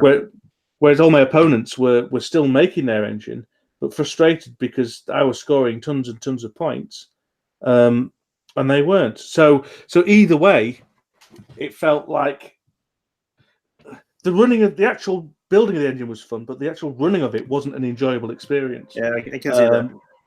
Whereas in an engine building game, I'd argue that's the running of the engine should be fantastic. That should be the culmination of your thing. But I think Wingspan suffers from a lot of what old Jamie Stegmaier is very good at doing, controversially these days, is pumping the hype button as fast and hard as he can. I refuse now with my employment to mention Jamie Stegmaier or discuss Stegmaier games. I could get in a lot of trouble for it. So you could get. I'm just not going to. I think that's probably a good idea, but the fact that is a good idea is not a good thing.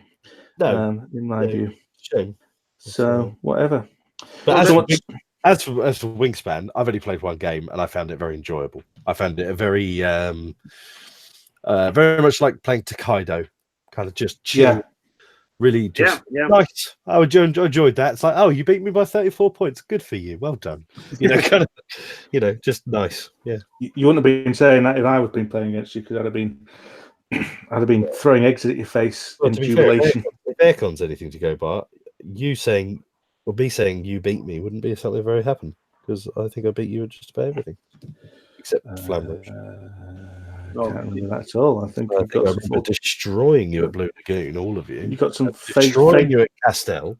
Did you win Castell? Yes, I did. I believe. I think we let you in. These things are peeing me off now. Look, I've only done 3 of them. It's taken me all night. Oh, they don't even look good either. Oh no, Dog Bomb's here. Dog Bomb. Yeah. Oh, hello, Jack. What 4-player standard? Oh no, you're wrong. Yes. Oh man. So he'd rather play with 4-player, but quickly. Yeah, you dickhead. Sorry. That's the second time you've done that now. I'm just a chauvinist. What can I say? No, Jack's in LA, I think. She is a member of the Girls' Game Shelf with Kiki, who I haven't spoken to in a long time. Jack, I didn't mean to insult if I have. Sorry. It's disgraceful. 4 players. I'd say Eurogames do go up to 4 players, but I think they are better at 3. Well, yeah, but even Dog Bob was it Dog Bob that said it? Even they're saying I prefer to play with quick people. So it's like the point is still the same.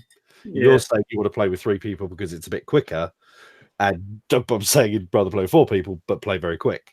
So it depends if one of those 3 people is Dog Bomb. Because if one of those 3 people is Dog Bomb, I'd rather play with 2 people. So in a different room. I've been here far too long. It's bloody riveting. I'm literally watching paint dry. You are literally watching paint dry.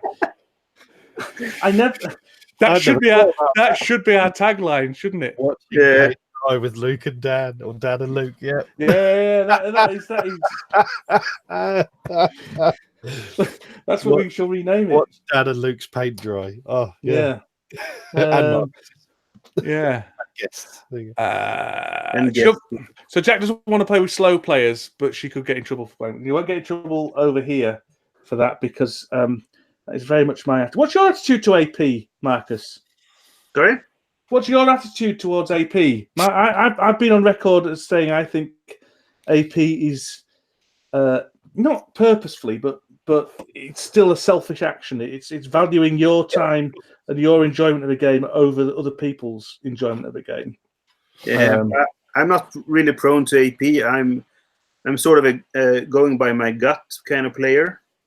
Yeah, but I have a lot of people in my play group that suffer from it, and I think it's like, if there's still something for the rest of us to do. I mean, if we can talk amongst ourselves and it doesn't bother or disturb the game, I think it's okay. But I agree with you. It's sort of selfish. It is selfish, but I think it's so often completely unintentionally selfish. Yeah. I mean, I'm not saying people are purposely out. There's no malice to it. Yeah, but it is people. It's like people being late. It's people prioritizing their time over your time. Yeah. See now you're hitting one of my things. I can't stand lateness, but no, I can't either. Even though I was late when I came to see you, but that wasn't my fault. But you told me, so then therefore it's fine. Yeah, that's what really pisses me off is when somebody's late and they just roll up 20 minutes late like nothing's wrong. And yeah, that's annoying. That's just rude. That's just, there's no getting around it. That's just rude, you know. But again, I think it comes from the same source. It comes from that, and again, not malice, but the prioritizing of their time or the thoughtlessness.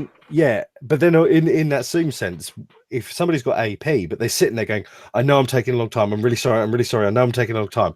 Then it's like I'm okay with it. Yeah. But but you're acknowledging it. You know, you're like, yeah, I know I'm being a dick, but you know, that's how most of my players are. So yeah, so I'm fine with it because they always say, yeah, sorry to do this, but I have to think a bit. Yeah. That's excusable. They're very happy to acknowledge it. Yeah. They're very quick to acknowledge it. Yeah. I mean. And that probably indicates that it's not their usual state of being. I mean, everyone gets AP now and again. Sure. But it's my big story about the AP was I was playing a game with it was Dave Loser actually at UK Games Expo, and it was with two friends of Dave's, and we were playing. What was it? What's the name of that game? It's like Istanbul, apart from on steroids. You're wandering around Japan, leaving your tokens everywhere, left, right, and centre. Not Nippon. Mark, because you're a games journalist. Why don't you know this? Really hard. I can't think of it. Come on, Marcus. I probably haven't played it then. Benedict on the chat. I would agree with you to a point. Sometimes it is about winning too much or wanting. Yokohama, thank you very much, Dog Bomb. He's the only friend I've got in this thing. He's the only one who's interested in what I'm saying. I was playing Yokohama with these people, and this woman lapped us, which was fine. She was taking a long time on her turns. She was thinking through everything. We were just kind of coming to grips with the game. She'd played twice before, so it was fine. I mean, I don't mind losing, but the last turn, she had lapped us already and was halfway towards lapping us for the second time. There was no human way on earth we could catch up. Right. And she took 20 minutes to take her last turn in order to maximize her score. That's just being a dick. That's unrealistic, I think. It was horrendous.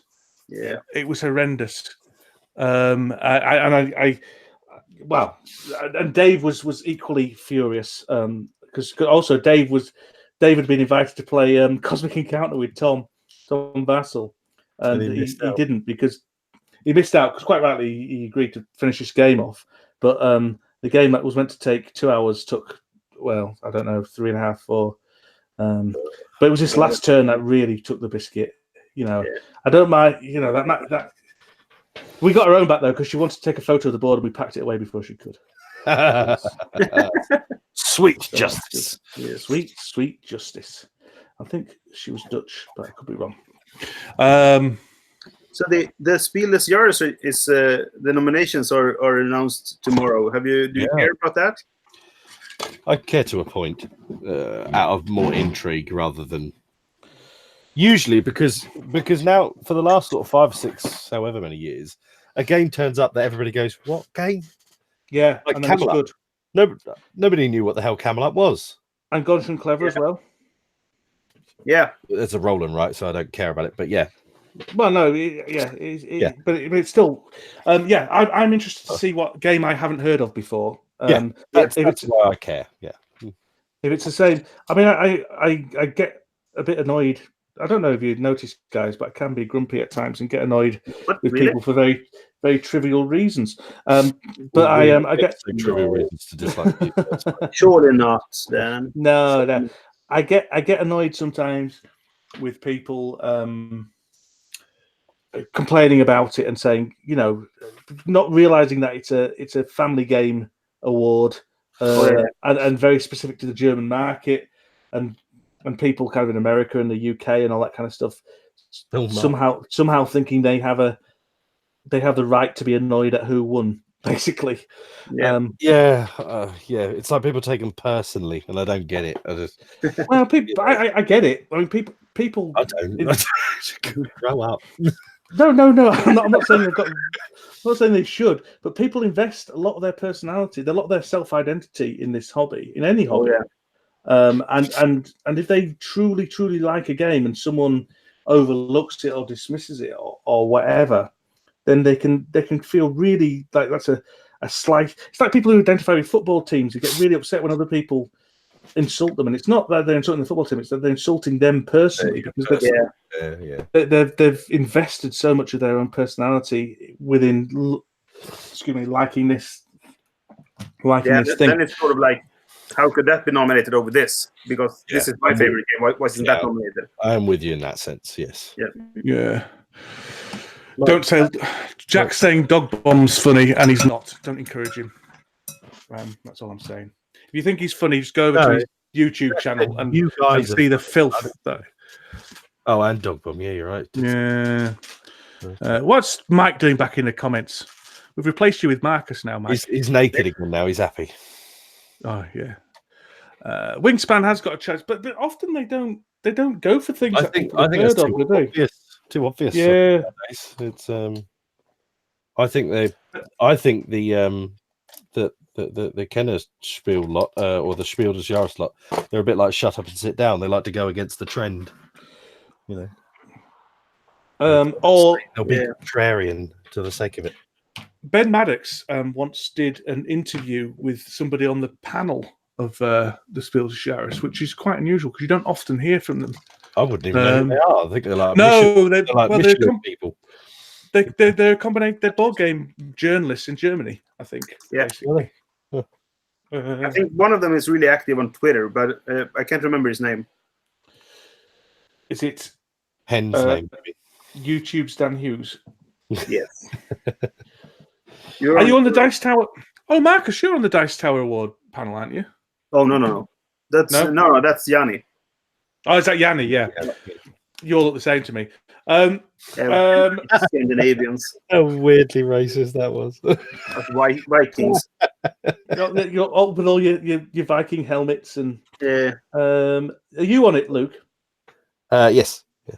Well, no, I don't think I did do it this year. I was last year. But no, I didn't do it this year. No, they think about it. No, I didn't do it this year either. Are you on it, Jack? Jack might be on it. Are you on the Dice Tower? Oh, Cthulhu is here. Our fastest Googler in the West. Quick Google to see if Jack, if she's still there, is on the panel. Mike's on the panel.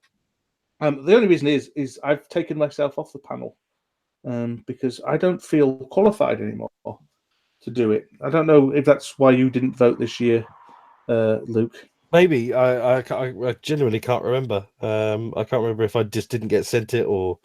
I think it kind of snuck up on everybody. Are you on that Slack? No, Slack no. Slack. Oh, that's probably why then. It's on a Facebook group, isn't it? Generally, that's where all the voting goes on. I still count my victory of. I nominated Isle of Skye on the year Isle of Skye was released, and I got shot down by various people. I don't know who they were actually. Not nastily shot down, but told it's an all right game, but it's not it's going to sink without a trace and all that kind of stuff. And then it went on to win the Spiel des Jahres. So I went back about 4 months later and resurrected that thread just so I could go, see, I told you it was good.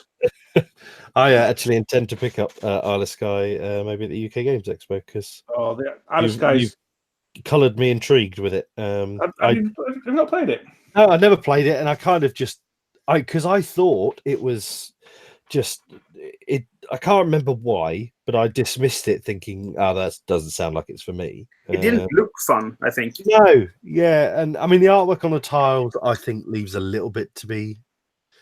It's not the nicest of artwork. It's a bit. Yeah.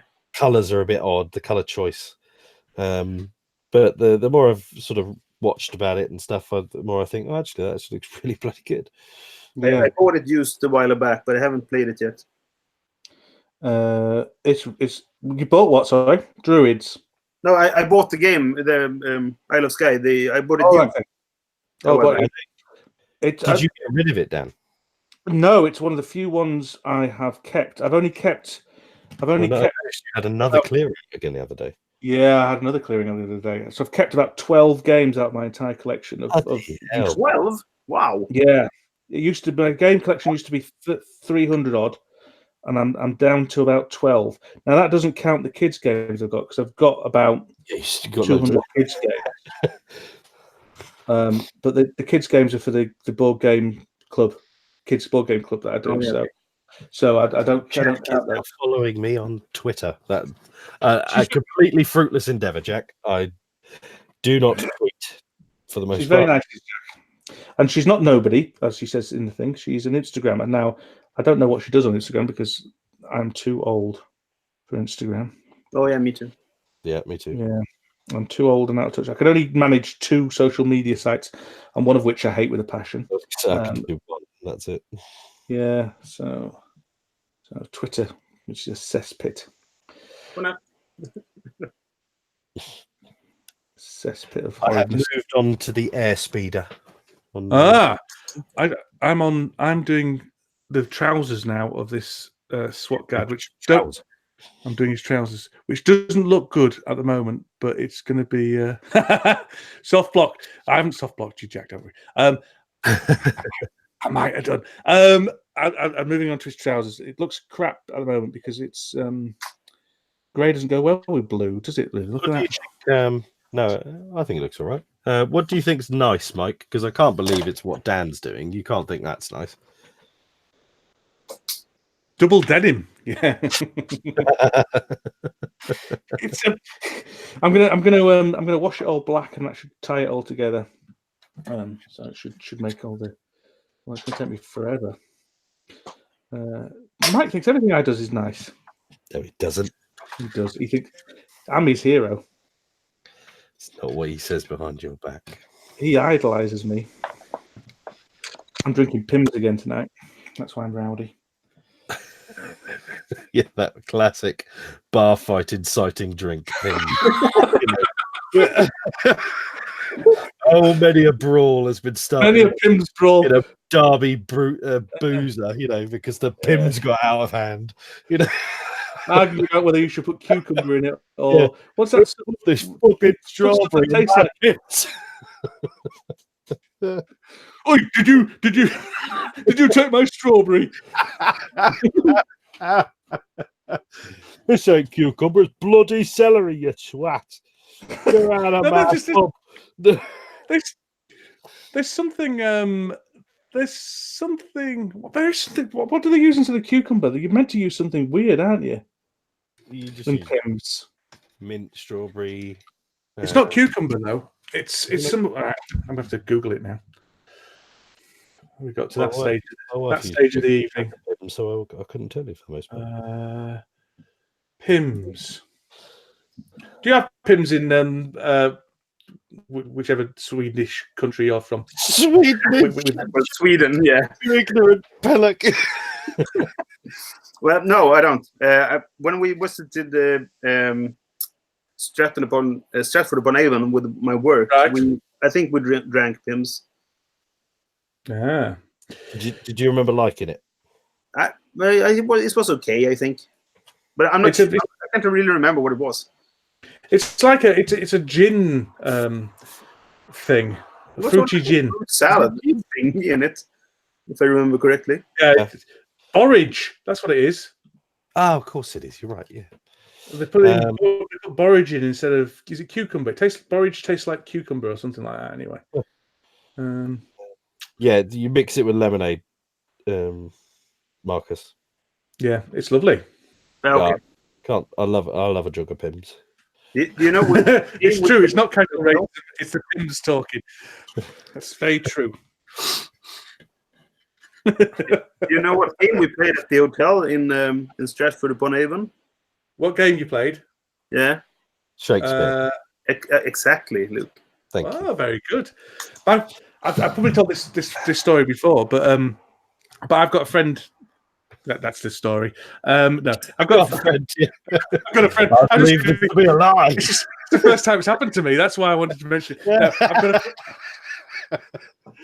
I've got a friend who went to Stratford upon Avon, and she was playing cricket on the kind of village green there or whatever, and she was running to catch a ball, and she ran into this basically solid wall of flesh, massive muscular frame, and she kind of picked herself up from the floor, and she looked up, and it's Brian Blessed stood there. You told and he me just went about this, actually. Yeah, he just went, "Are you all right?" What a That's my bloody Brian Blessed. legend that It was just an excuse to do my Brian Blessed impression. Oh, what a legend of an individual Brian Blessed is. Well, he's just awesome. He's one of those amazing. He's like a force of nature, isn't man as well. Because I mean, he is. Yeah. Not only could he kill you with just the level of noise that could come out of him, but he could kill you with his bare hands as well. Because he was, whatever. Was he a fighter? Yeah, I think so.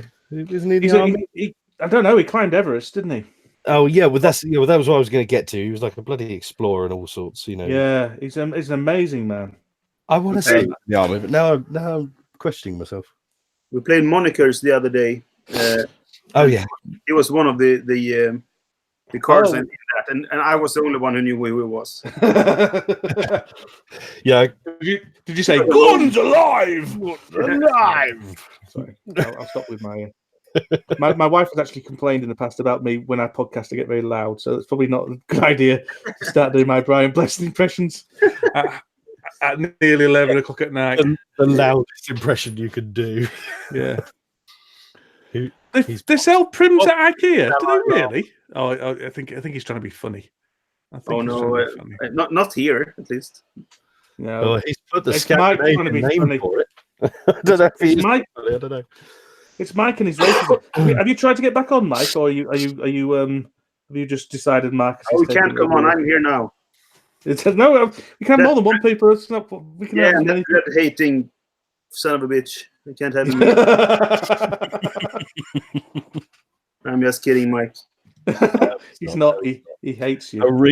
The real Marcus just came out. Yeah. He's all sweetness and light on Facebook, but then you get him up front. Yeah. That's it. This SWAT guy doesn't look good at all. Are you not happy with him? Well, you can never tell until the ink goes on, can you? But I'm not happy with him so far. I don't know what should I do with his visor. I don't want to do it silver. No, I wouldn't do it. I'd just do it a light blue. Blue, yeah, like I'm doing with the can you see the visor or the screens for the I can't see. Hang on. Oh, it's because I've not got the thing on. Hang on. Right.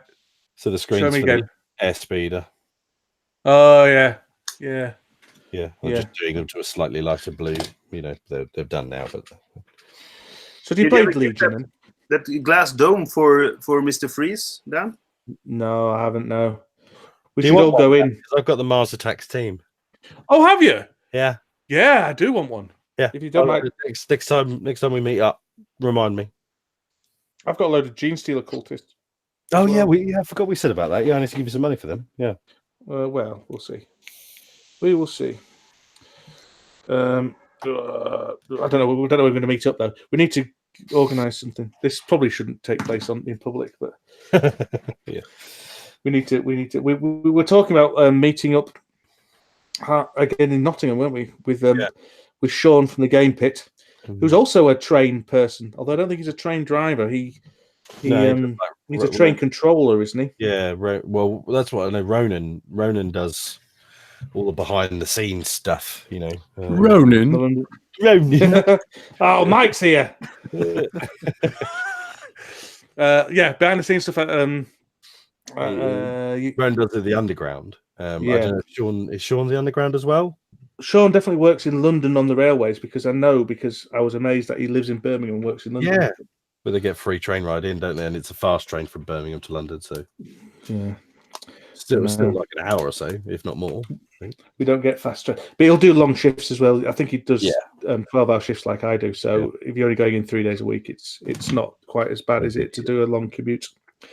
I'm working tomorrow as well. Rubbish. Yes, I'm back at work tomorrow.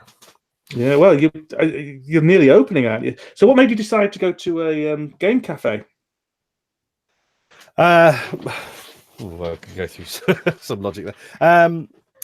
I thought it was the fact that Norwich doesn't have a game cafe. Norwich already got some nice stores that I'm not in the business of trying to to try and beat business. Yeah. I'm not that kind of guy. I don't want them to think I'm that kind of business. So my logic was, and half of these tournaments and stuff like that you've got to do them on certain nights. So you can't really kind of you're forced into competition.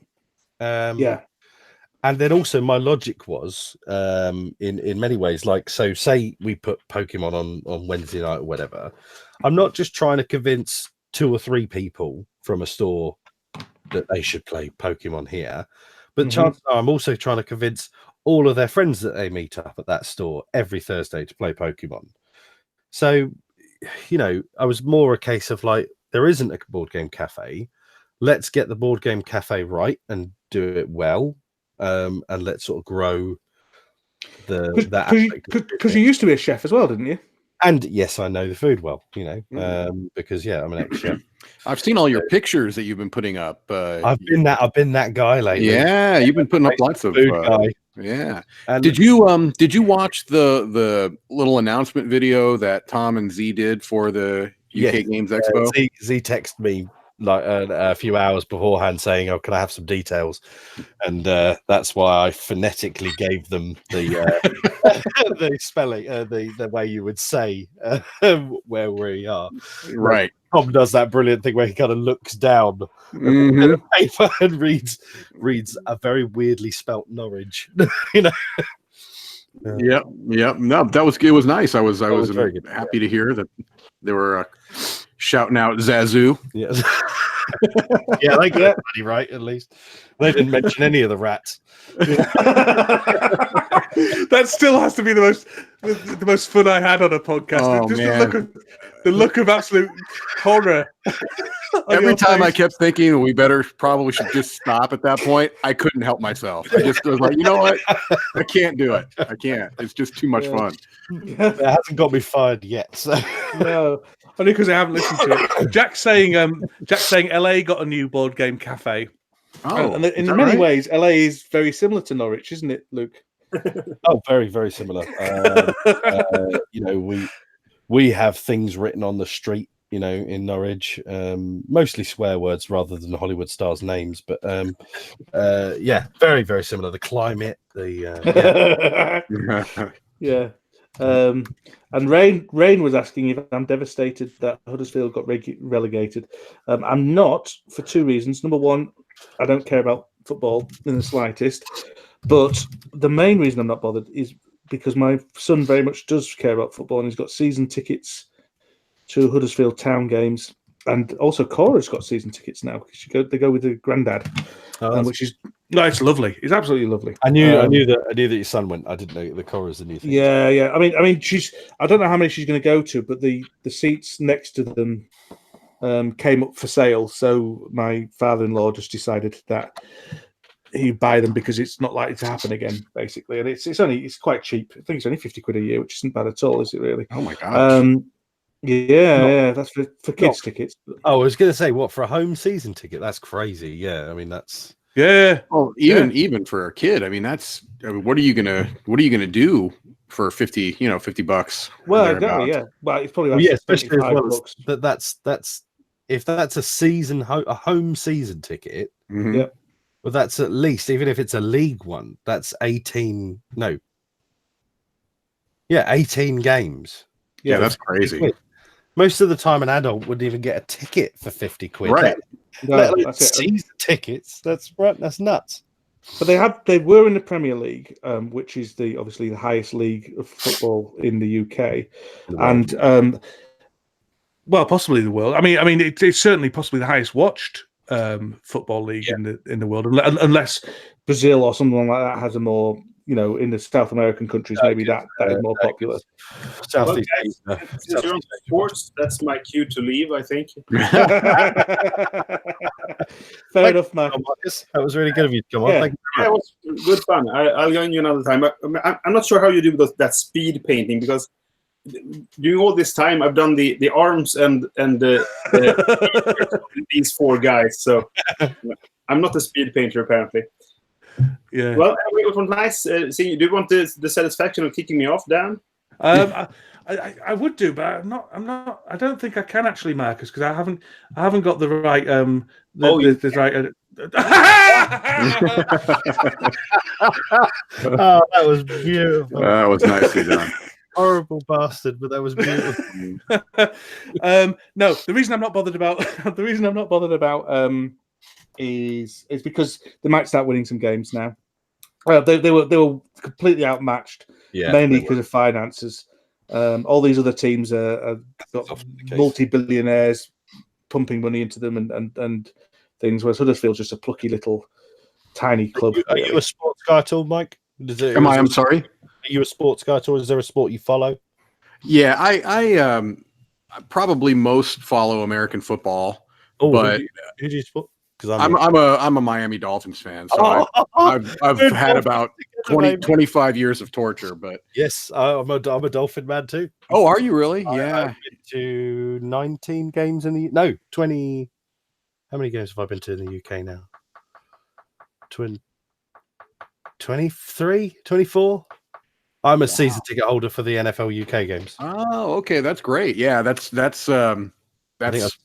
I've seen the Dolphins 3 times now. We won once and we lost atrociously twice. that sounds about right. Yeah, they've been pretty awful. But I followed them way back in the Marino and even before Marino years. So we in the UK for some reason when we still only had 4 TV channels, Channel 4 picked up the NFL and they used to show like a weekly roundup kind of show. Right. And that was back in the glory days of Marino. That's why I started supporting the Dolphins. And then they've been my curse ever since, basically. Exactly. That's exactly right. That's how they get you in. And he's just a big fan of turquoise, really. That's why he supports them. What's that? Teal. So he only supports them because he's a big fan of turquoise. That's what it is. It's the official colors are aqua and coral. Oh, there you go. I've even got it wrong. Aqua. They're bloody idiots anyway, whatever they are. Thanks, man. So yeah, that's my contribution. Probably American football, and then I also, will watch some hockey. I used to watch baseball more, but it's almost impossible to watch anymore on TV. And for everywhere else in the world, the only football or soccer that I really, when it gets to be World Cup time, I follow Italy and will support them. But okay, I could really get into hockey. I think I keep meaning to go to watch an English game because we actually have some pretty good English teams over here. Is that right? Yeah, I think the grey hockey is actually pretty good. Yeah, my wife is good friends with the mother of the English ice hockey captain. Oh, cool. Is that right? Yeah. You're not a sports person at all, Dan, or no. Yeah. No. Have you ever been a sports guy? You mean to watch it? Yeah. No. Nothing you followed ever? No.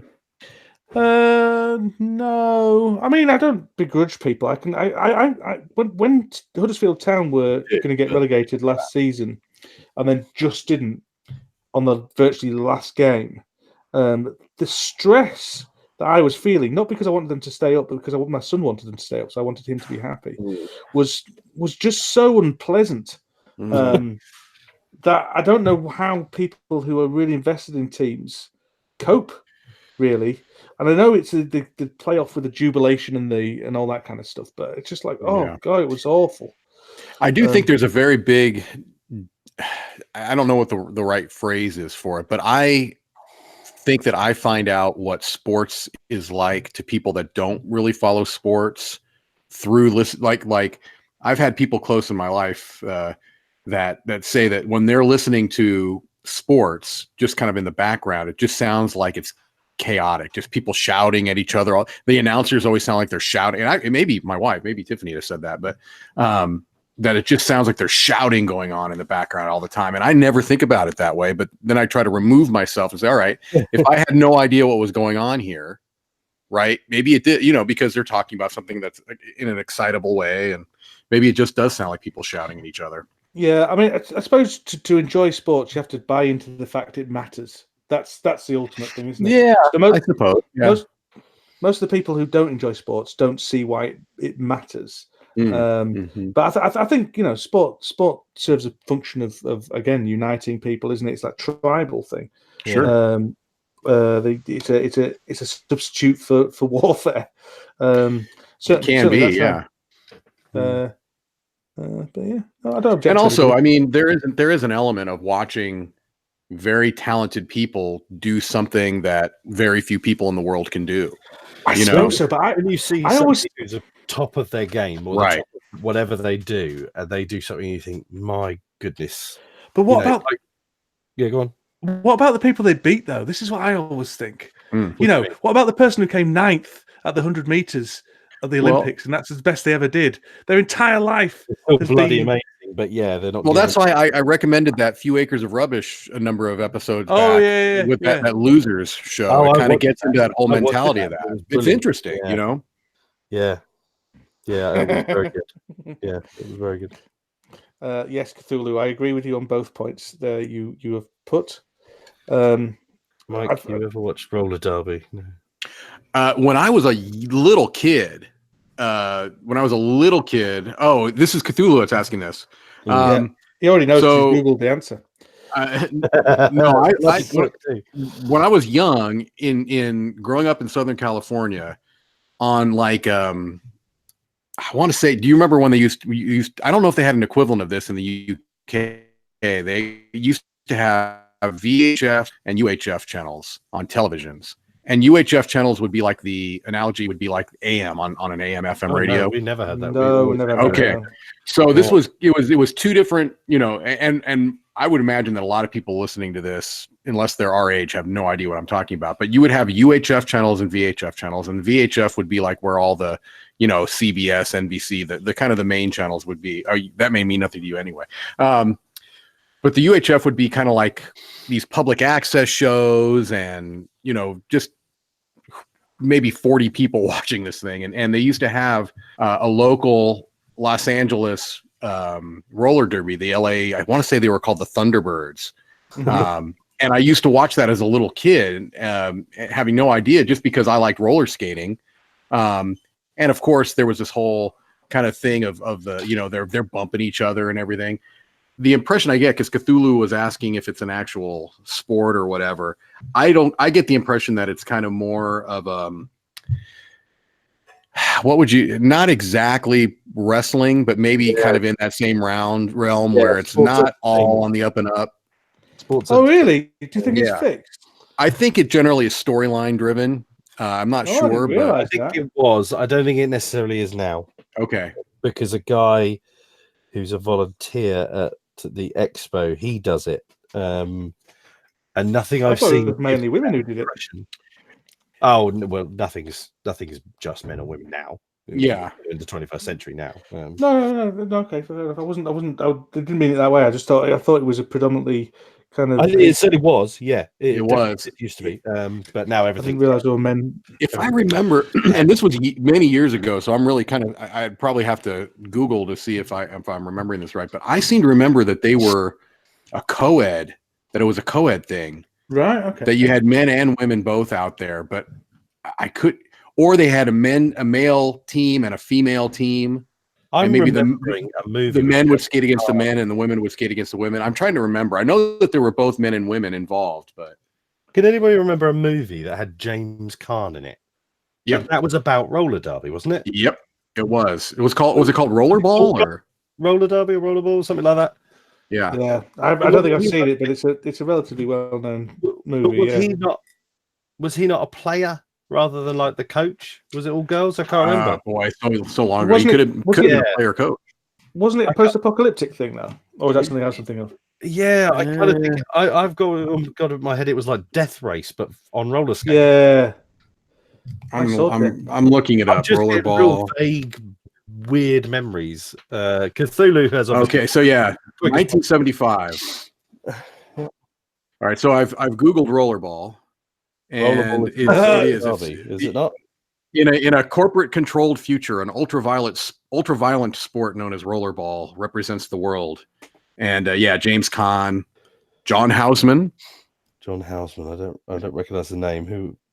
John Houseman wasn't he an old British actor? I need to see his face probably to know. He might be. I don't know who he is though. Yeah, I'm pretty sure he is. He was. Oh yeah, he very much is. He was. What's his big movies? Paper Chase, 3 Days of the Condor, Scrooged. About Scrooged, you know. They did a new version of it in 2005. Hang on. What, Scrooged? No, wrong. Oh, John Houseman. Yeah, sorry. Yeah. Very, very famous British actor. Yeah. Is he? Right, I'm going to have to Google him now. This is annoying. Yeah, you'll know him as soon as you see him, Dan. Yeah. Uh, in hundreds of things, basically. We were talking about this at work. We were talking about Jim from Neighbours, and that he turned up quite a lot in the 21st century. Mm-hmm. He did, and whenever he's on a film, they have to credit him as Jim from Neighbours rather than his real name because no one actually knows his real name. Although I imagine Mike's got no idea who we're talking about either. I'm guessing. No, that's all right. We can. You know what Neighbours is, Mike? Neighbours? I don't think I do. It's an TV show, I assume? Australian soap opera. Let's say the Australian soap opera was very popular Days in of Our the Lives for Australia. You know. Got it. Okay. Well, maybe something a bit classier than Days of Our Lives. EastEnders for and Jim from Neighbours was in it, and he's in every single American film these days ever. And every time you see him, you have to go, "Oh, it's Jim from Neighbours." Jim from Neighbours. Yeah, but unlike Jim Neighbours, who's an actor. So Dan, do you know who Toadfish was in Neighbours? I do. Yeah. I have kissed that man on the cheek. Well, that is impressive. He wasn't complicit in it, but he did find Really? it. Yeah. Were you drunk at the time? Well, yes, I was in Australia, so yes, I was drunk. And that's what you do in Australia. Well, you saw that news story that was put up on our Facebook group. Apparently, the Brits are the drunkest people in the world. That is probably very accurate. Yeah, not in a good way. I mean, we are fairly notorious for binge drinking. Well, that's the thing. Is binge drinking a British term? I've never heard it referred to anywhere else in the world. I've never heard to Americans referring to binge drinking. Oh no, binge drinking is very much a part of our. Absolutely, and it's been referred to like that. You know? Yeah, no, we'll call it binge drinking, and it's there's even been like kind of discussions over what constitutes it. You know, how much in what period of time. Well, that's why I don't like the phrase, because binge drinking technically in this country is like 3 pints. It's absolutely bloody ridiculous. It's in how much is it? Is there a time element? I forget. Because if you're drinking 3 pints in 3 hours, I can't imagine that's binge drinking. 4.5 minutes. Well, yeah, that might be. Yeah, that could be a problem. Just looking up binge drinking definition now. Yeah. Well, 6 units. Oh, right. The NHS refers to it as 8 units in a single session of alcohol for one man, or 6 units for a woman. Now, well, that's sexist. Yeah, exactly. 8 units would be 5 normal-sized bottles of beer. Okay, now, so 5 beers, more than 5 beers in a single session. They're saying in a session, which could be what, 4 or 5 hours? Right. Apparently, yeah. 5 beers. Come on, do me a bloody lemon. That's ridiculous. That's a phrase I've never heard before. Yeah, that's a new one. Add it down. It's not. I would say it's a particularly common one. Yeah. No, it's just. I think it's. I don't. Don't get me wrong. I don't agree in binge drinking, but I don't agree with the definition of binge drinking. You know, right. Now, if you drink 17 beers over the course of an hour-and-a-half long podcast, just theoretically, if someone like Dan were to do that, would you consider that binge drinking? I would call that a crutch and something he needs to do because of his company. Exactly. I have no other option. It's the only thing that gets me through. You know, it's. I'm being hit on both sides here. I've actually never drunk as much as I have been doing since starting podcasting with you, Mike. Is that right? Yeah, certainly not for the last for the last 15 years. I got very drunk once when I was 25, and I had a significant case of alcohol poisoning, which I probably, looking back on it now, with the knowledge I have now, should have been hospitalized for. Wow. Because I was ill. Most British people have done that. So yeah, I was ill. I was ill for 5 days. Yeah, 2 of those days was throwing up bile. Yeah. It was horrendous. And you know, when I don't know if you know, when like you've had a really bad, you've got food poisoning from like Chinese or Turkish food or whatever, and you think, and you for about 2 years afterwards you can't even look at right that food. It was one of those things where I said I'll never drink again, and for 10 years I didn't. Yeah, because it was such an unpleasant experience. And now I drink now and again, but probably once monthly. But I've taken to cracking open a beer whenever we record, only 1 or 2. But, and it's interesting because for the first, I would say probably the first 15 shows or so, I wouldn't have anything to drink, and you'd have a beer, and I was eventually like, okay, well, maybe I'll get in on, because I honestly don't drink often at all. No, but I've gotten into the habit now of having one when we record as well. So we're descending into alcoholism together. That's right. We're both bad influence on each other for all the wrong reasons. That's right. Yeah. I've got some amusing stories about stuff like that, but I can't tell, unfortunately. Yeah. But yeah, so I don't know why I mentioned it. Yeah, we just have such a culture in England, though, as do obviously. No, there's a very I don't know what you call. I don't even call it a dysfunctional attitude towards alcohol in the UK. I'd argue. Yeah. It's not a civilized one like in France or or right, and much, it is much more part of the. It's not.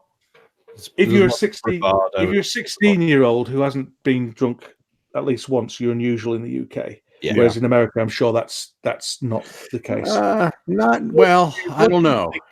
What do you think, Mike, about your drinking age being 21 and up, and very strictly enforced? Not that ours isn't now, but it certainly didn't used to be. It is. I guess, interestingly, my issue with the reason why I feel like it's not necessarily a bad thing is that I think that we similarly in our culture have an unhealthy relationship with alcohol.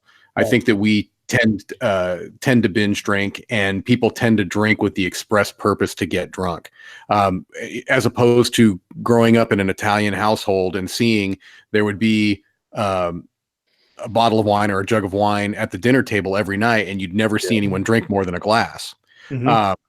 And so I think that because we have an unhealthy relationship as a culture with alcohol, that for a number of reasons, maybe chiefly among those, the fact that the brain isn't really developed until you get close to that age. But the other issue, the reason that I feel like it's problematic is that the other things that you are able to do at 18, you're able to get married, you're able to fight and potentially die for your country. It's odd to me that we've got kind of this delineation. It didn't used to be that way. It used to be a state's law thing, so that the state would determine whether it was 18 or 21, and we had quite a few of both. But from what I understand, and I'm not an expert on this, but from what I understand, it became problematic because you would have, neighboring states, and 18-year-olds would go from the state where they are living where it's a 21-year-old law, and they'd go across state lines and drink and then drive back, under the influence. And that obviously causes issues. So I don't know. I honestly wouldn't have a problem if they lowered the drinking age to 18, because I think that the people that want to be drinking at 18 are drinking at 18. Yeah, I suppose the thing is that if you're drinking at 18 now, then you would be drinking at 16 if the law was 18. Maybe that's the thing, right? And it is 18 in the UK, correct? Yeah, he's 18. Yeah, but basically it's 15. Let's face it. Well, it certainly was when I was younger. Is that right? I was drinking in pubs. 15. Yeah, I was as Really? well. Yeah. Wow, that is amazing to me. That's amazing. It's just about you've got to find the right pub. Sure. But no, I was definitely drinking at 15 and getting drunk at 15 as well, and it wasn't unusual. I mean, your parents knew you were doing it. Yeah, parents knew you were going to the pub. It's simple as that. And Jack just brought up an interesting point on the chat here, which is that I think that this is going to become irrelevant or close to it before too long, because now people under 21, the issue is not they don't want to go out and drink, they want to smoke. They want to get they want to get high, and I think that that's become the new underage drinking is marijuana consumption, which I have strong views on, which are not the ones that you would probably. Well, I think we've spoken about this before, haven't we, Mike? Yeah. Yep. But I think it's a bad thing, but only because of my professional experience. I've certainly seen both examples. I've seen somebody get their life completely ruined because marijuana was the gateway drug for them, and also what it did to them when it was just marijuana. They had. I was going to say it's not so much the gateway drug that worries me. Zero, what's the word I'm looking for? Enthusiasm and get up and go, and all that. Motivation. And short-term memory loss was insane. Yeah, but then also, I know plenty of people who can smoke weed on a pretty regular basis and have no issue with it at all, and just enjoy it for what it is. But the trouble is, that's the point. If it's not just always that case, then it's a problem. The risk's too high for my liking.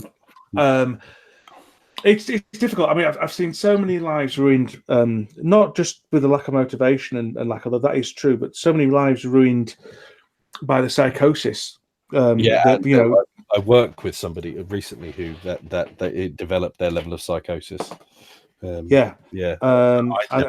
just wrecked them, and then that was it for them. Careers. Career within the mental health system, basically. As now, again, I think, as I've said to you, whether that would have happened anyway, and whether they were smoking in order to self-medicate some what we call prodromal signs. So that's kind of the beginning signs, but nothing you can actually hang your hat on and say they're definitely psychotic. So sometimes people self-medicate using marijuana or alcohol or whatever. Right. Yeah. So there's always that debate. But I've been recently following this guy on Twitter who's an American psychiatrist who he's kind of taking a stand's the right word, but campaigning against because there's a gradual legalization, isn't there, of cannabis in America, or decriminalization of it. It seems almost inevitable at this point. Yeah. How many states is it not legal? Is it not legal? I think it's still not legal in the majority of states. I mean, it's still medical. I honestly don't know. I'd have to look it up. But so you've got kind of this kind of tiered system where it started off. The first thing that became legal in any state was a medical. And then once that became kind of a little bit more normalized, then you started to hear about, not necessarily was it legal, but it was decriminalized, meaning that if you had, a certain amount, less than a certain amount, you weren't going to necessarily, you might get cited for a ticket, like a parking ticket or something. And then you finally got to the point where in certain states, I don't know exactly how many, but in certain states, recreational use is legal, and I'm pretty sure it's a 21. I'm almost sure it's a 21-year-old thing, just like alcohol. So, I mean, I don't have problems with people doing it. I've got friends who do it. I don't even know whether having it criminalized is a good idea as well, because I was discussing this with Matthew, and he's saying, the problems that criminalizing people causes, and the source of income for organized crime that drug prohibition supplies I completely is arguably a massive social ill as well. Yeah. So I'm not saying I have any problems. I would be very not unhappy, but concerned if my children regularly smoke weed because I'd be worried about what I've seen to other people. Really. I guess. Do you think? Would you be worried? And you don't have to. Let's just say in a hypothetical, because I don't want you to feel like you have to answer for your own children here. But I mean, like, I guess the question is the legality the issue, or is it that? No. Because even if it's legal, you can still instill among your children that, hey, these are the issues I have with it. I don't want you to be doing it. Now, once they get out of your house, they can do whatever it is, whether it's legal or illegal. And the problem with you got to be careful, don't you? Because you don't want to make it the forbidden fruit. Exactly. Yeah. Well, no, I've got no problem with talking to them about it, just like I talk to them about cigarettes or drinking alcohol to excess or unprotected sex or any of the difficult. Right. Any of the difficult, subjects. I've taken the tack, and I don't know with it. I certainly am not parent of the year or anything, but the kind of the approach I've taken is that it's not a throw up your hands, because that's not I don't think a healthy attitude. But what I have done is with my kids is kind of come across this idea of, look, I understand that I can't be around you 24 hours a day, 7 days a week. I know that there are going to be times that, you're going to have the opportunity to make decisions that I wouldn't be happy with. My thing is,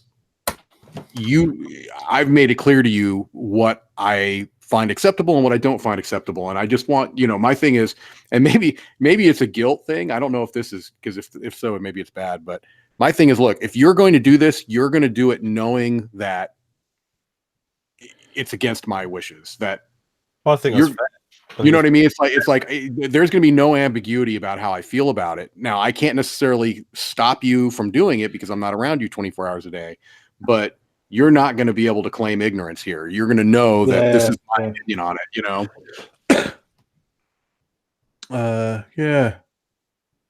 Yeah, see, Cthulhu obviously raises a really, really valid point. Epilepsy and all manner of conditions are massively benefited by marijuana or CBD or sorts of things like that. That's if anything, the thing I find the most annoying is the not ignorance of its medical benefits, but the denial. People. But you also need to be critical and realize that people are searching around very, very proactively for things that it might help, if that makes any sense. The medical side can be used as an excuse. I mean, I've seen articles saying it's useful in schizophrenia. Now, as this psychiatrist was saying cannabis is useful for treating schizophrenia is like saying a bacon sandwich is good to lower cholesterol. It just isn't. You know what I mean? Yeah. So I don't know. That would explain my cholesterol numbers. Yeah. So my main concerns is surrounding schizophrenia, to be honest. But also that if you do anything to excess, same with alcohol or whatever, it can certainly try everything once apart from incest and Morris dancing, as Oscar Wilde said. Do you know what Morris dancing is? I have no idea. While you are on the chat here, you need to Google Morris dancing and watch a quick YouTube video on YouTube. Morris. Morris. Yeah, Morris dancing, and you will welcome yourself to a folk bizarreness that is right across Britain. I quite like Morris dancing in Oxford. And not that I've ever partaken. I just like the charm of it. So it's rhythmic stepping and the execution of choreographed figures, usually wearing bell pads on their shin. You can't read about it, Mike. You can't read about it. You can see it. All right. I'm going to have to turn the volume, make sure that, okay, it is muted. So I'm watching it now. Morris dancing in Oxford. Now, I think you do actually need to have that volume up a little bit. Yeah. Because that is part of it. You're going to hear it. Yeah, that's fine. That's fine. Absolutely fine. Are you watching it now? Oh, you better believe it. Fantastic. What a bunch of crackpots they are. But I'm with Dan. It's crackpot, but it's beautiful British crackpotness. Okay, It's beautiful British crackpotness, that is. I've had enough. I've got the idea. Yeah. So that's a quote from Oscar Wilde, that is. So you can feel cultured now. Is that really an Oscar Wilde? That really is an Oscar Wilde quote? Yeah. Oscar Wilde quote. I love that. Okay. Try everything once, apart from incest and Morris Denson. That's pretty good. I think the only thing I've read, The Importance of Being Earnest. He wrote that, right? Yes, I think so. I think that's the only book I think I've read. Oscar Wilde is one of those people who's more famous for witticisms than he is for anything he actually produced. Right, like you, Dan. Yeah. I wouldn't object all the time. That's why. Yeah, well, he's a very Stephen Fry type. Stephen Fry loves him. You know, he does. I think it was Oscar Wilde. It might have been Noel Coward. I get those two mixed up quite a lot. Yeah, they're kind of very similar sort of people. But they're not concurrent, right? I mean, Oscar Wilde is quite a bit older. Oscar Wilde. Oscar Wilde was jailed for homosexuality. Okay. Famously. Okay. Spent a long time in prison for his relationships. It's so not sad. even relationships. It was relationship. No, I know it's horrendous. It's ridiculous, isn't it? Now when you think about it. Well, exactly the things that. What was the guy? Benedict Cumberbatch played him. Oh, Turing. Yeah, Doctor Strange. Derelict.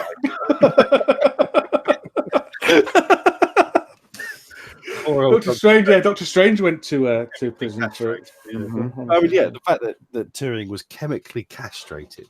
Oh, yeah, I know. Horrendous. Possibly the greatest British war hero. Responsible with his team for winning the Second World War. Yes. And treated and chemically castrated because he was a homosexual. It's unbelievable. The British government recently apologised, didn't they? And posthumously.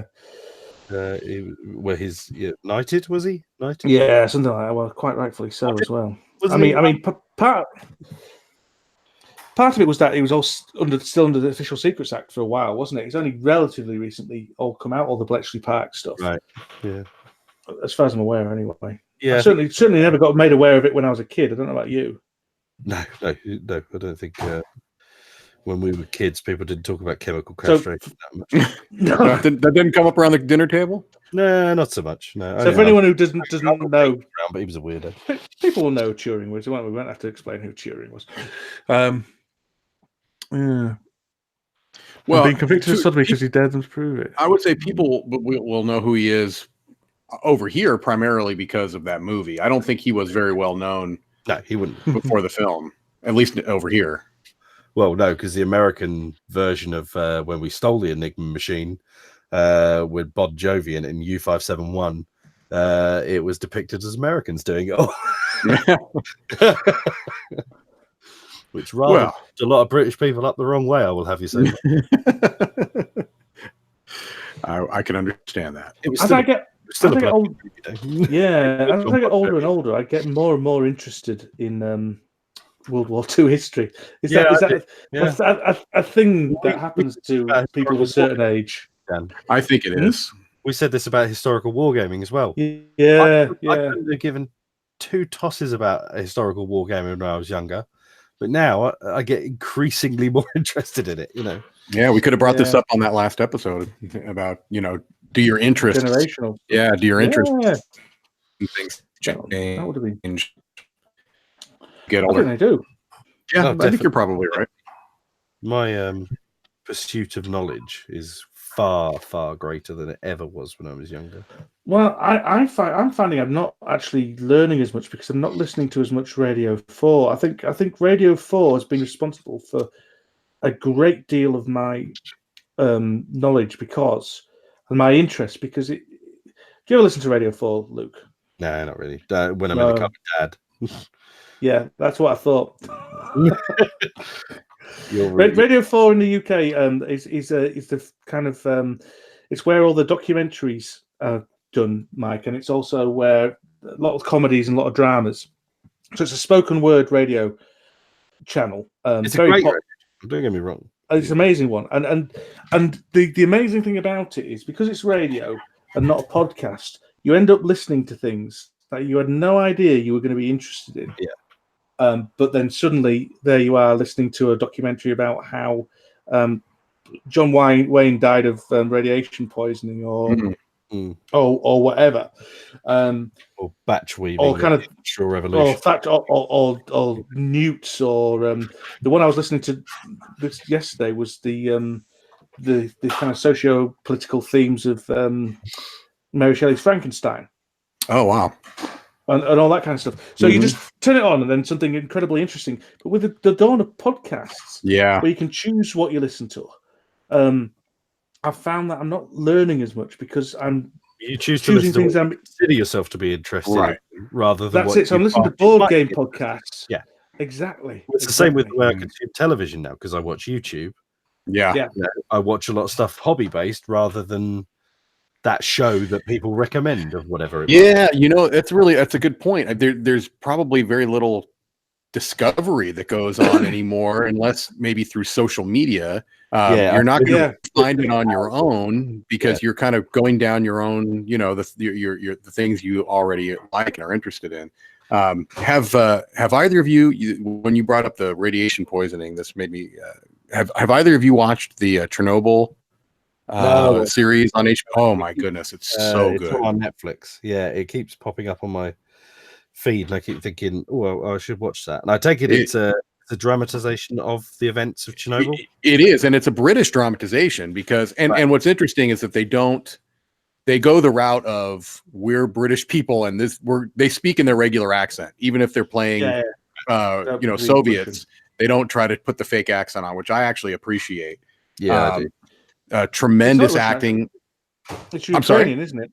I was just saying, I said Russian, but it's Ukrainian, isn't it? It was Ukrainian, yeah, but of course during the time part of the Soviet Union. But Soviet Union, yeah, it was. It is. I think just outside of Kiev.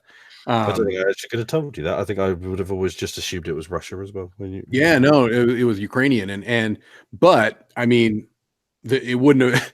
The whole thing is it wouldn't have mattered because if it had gone the direction it was heading without it would have been, I mean, the amount of lives lost. I don't want to say anything because I'm hoping you guys will watch it.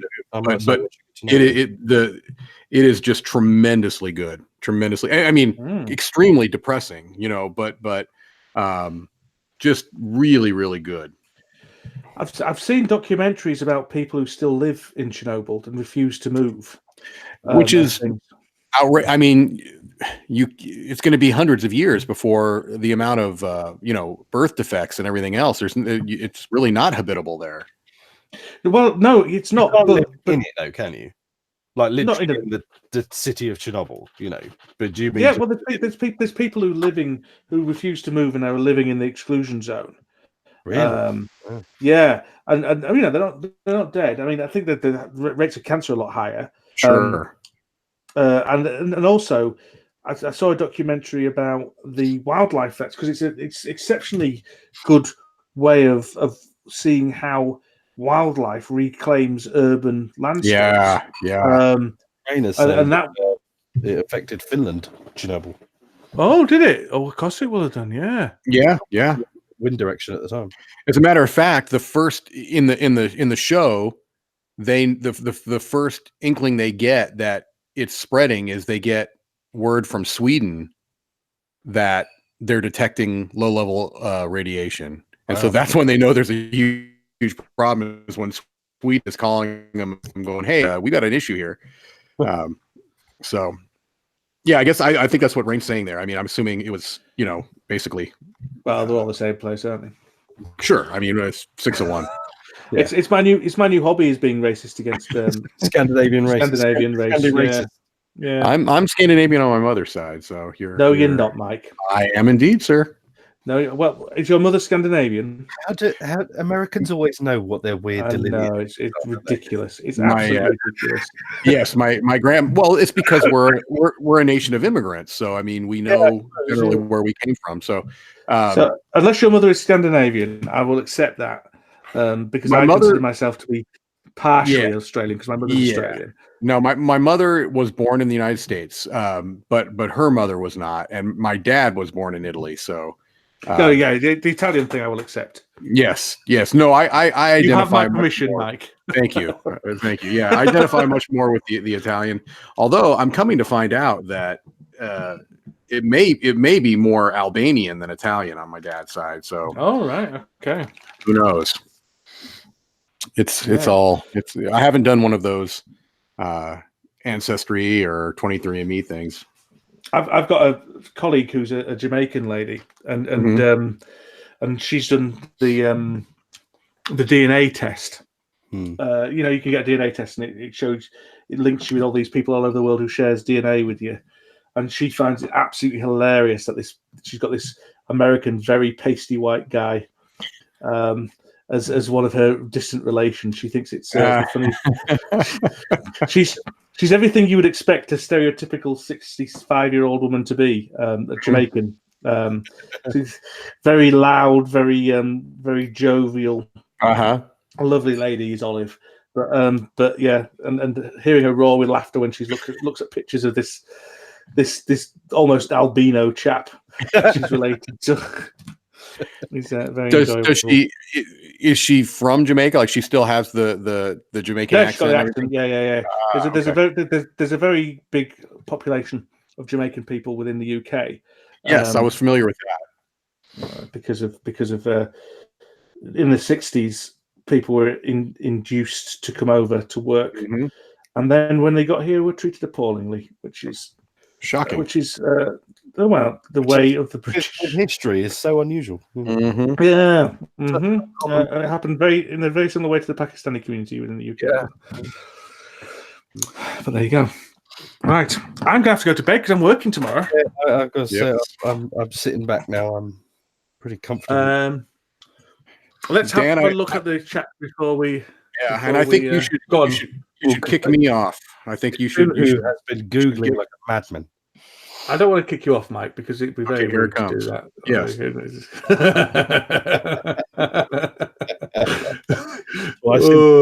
Twice in one night. Simple things. The BBC Seriously podcast is great. I'll look that up. Doug Bomb, or Simon, as I like to call you. I could do with something just to.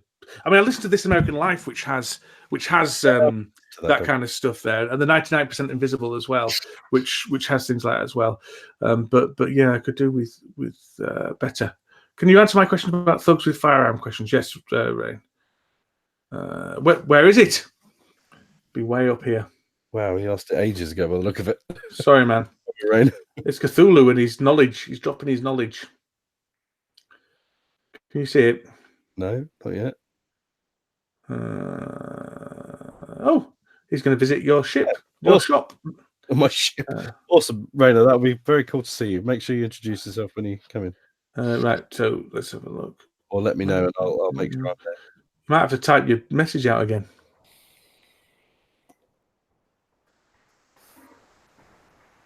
It just spills out of me. Yes, I am a Manchester United fan. Yeah.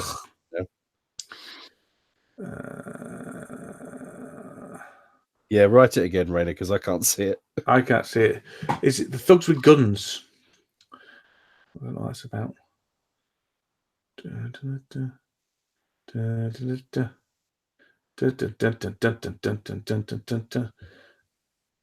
Come on, Rain, you can do it. Wait for it. Rain, things with firearms. Well done, Ty. Do your minis look like the others outside of the faces suffering from severe chemical burns? Oh, are you talking about the guys with shotguns? The ones with stockings over the head. The ones with stockings over the head. Some of them, if you're talking about the mold lines, then some of them do have mold lines. Although I don't think I had mold lines over the. I've got mine up here, unfortunately. Mine are. I've done mine as stockings over their heads, which is, I think, is how they are. How they are designed as. Yeah, definitely. Hiya, Cameron. We're just about to wrap up, unfortunately, I'm afraid. Sorry, Cameron. Yeah, if you just give me a second, Rain, I'll show you how I've painted mine, because I reckon I can find it on I haven't got any internet. mold lines on my ones. No. So I painted mine a kind of tan, and then I washed them with brown, and then put a big splodge on the top knot with brown. And then I'm just desperately trying to find the Batman group because sorry, Rain means the guys with the Uzis. Oh, right. So I won't look at that. Hang on a second. Guys with the Uzis. You have a look at my ones. Very cool. Yes, they do. Yes, they do. They almost look like Two-Face's gangs. Oh yeah, and I know and that's because it's got a mold line right down the side of its face. Yeah. I remember that. I just ended up painting it pink and then just washing it and just. Is that a mold line or is that just a bad cast? I think that's just a bad sculpt. Is it a bad sculpt? Yeah, because the mold line on mine goes actually above. Go on, show it to the camera. You won't be able to see it. So, yeah, it's hard to tell. This side of the face here, the mold line actually goes up the arm, across the shoulder, and yeah. Actually, maybe it is a bit. It's sort of a mold line. Yeah, it is a bit crap. I noticed it when I was painting them. You won't notice it once it's out. Yeah. Hiya, Russell. We're wrapping up. We're wrapping up. We're slowing down. We're only going to be doing now at 90 minutes, and we've ended up doing bloody 2.5 hours. So much. We're going to do 90 minutes, weren't we? Yeah, so much for that. It was fun. Yes, it was fun. So, thank you very much for sticking around and being with us. We've got no official way of wrapping this up. I think the most important thing is that I get to eject Luke. So there he goes. Look. Oh dear. Thank you very much for watching. I didn't get much painting done. I've only done a bit of Harvey Bullock, and he's not even finished. I need to highlight him. And these guys took bloody ages, and the most boring ones as well. That's a bit of a nightmare. Thanks for coming, Jack. We've got. It sounds horrendous, but we've got a podcast. Sporadically Bored. If you're interested, we'll have to get you on, Jack, as well. I was thinking this the other day. We'll have to get you on to talk about something. I don't know what. Instagram, maybe. I don't know. Cheers, Samuel. That's very nice of you to say. I'm going to say goodbye now. Goodbye.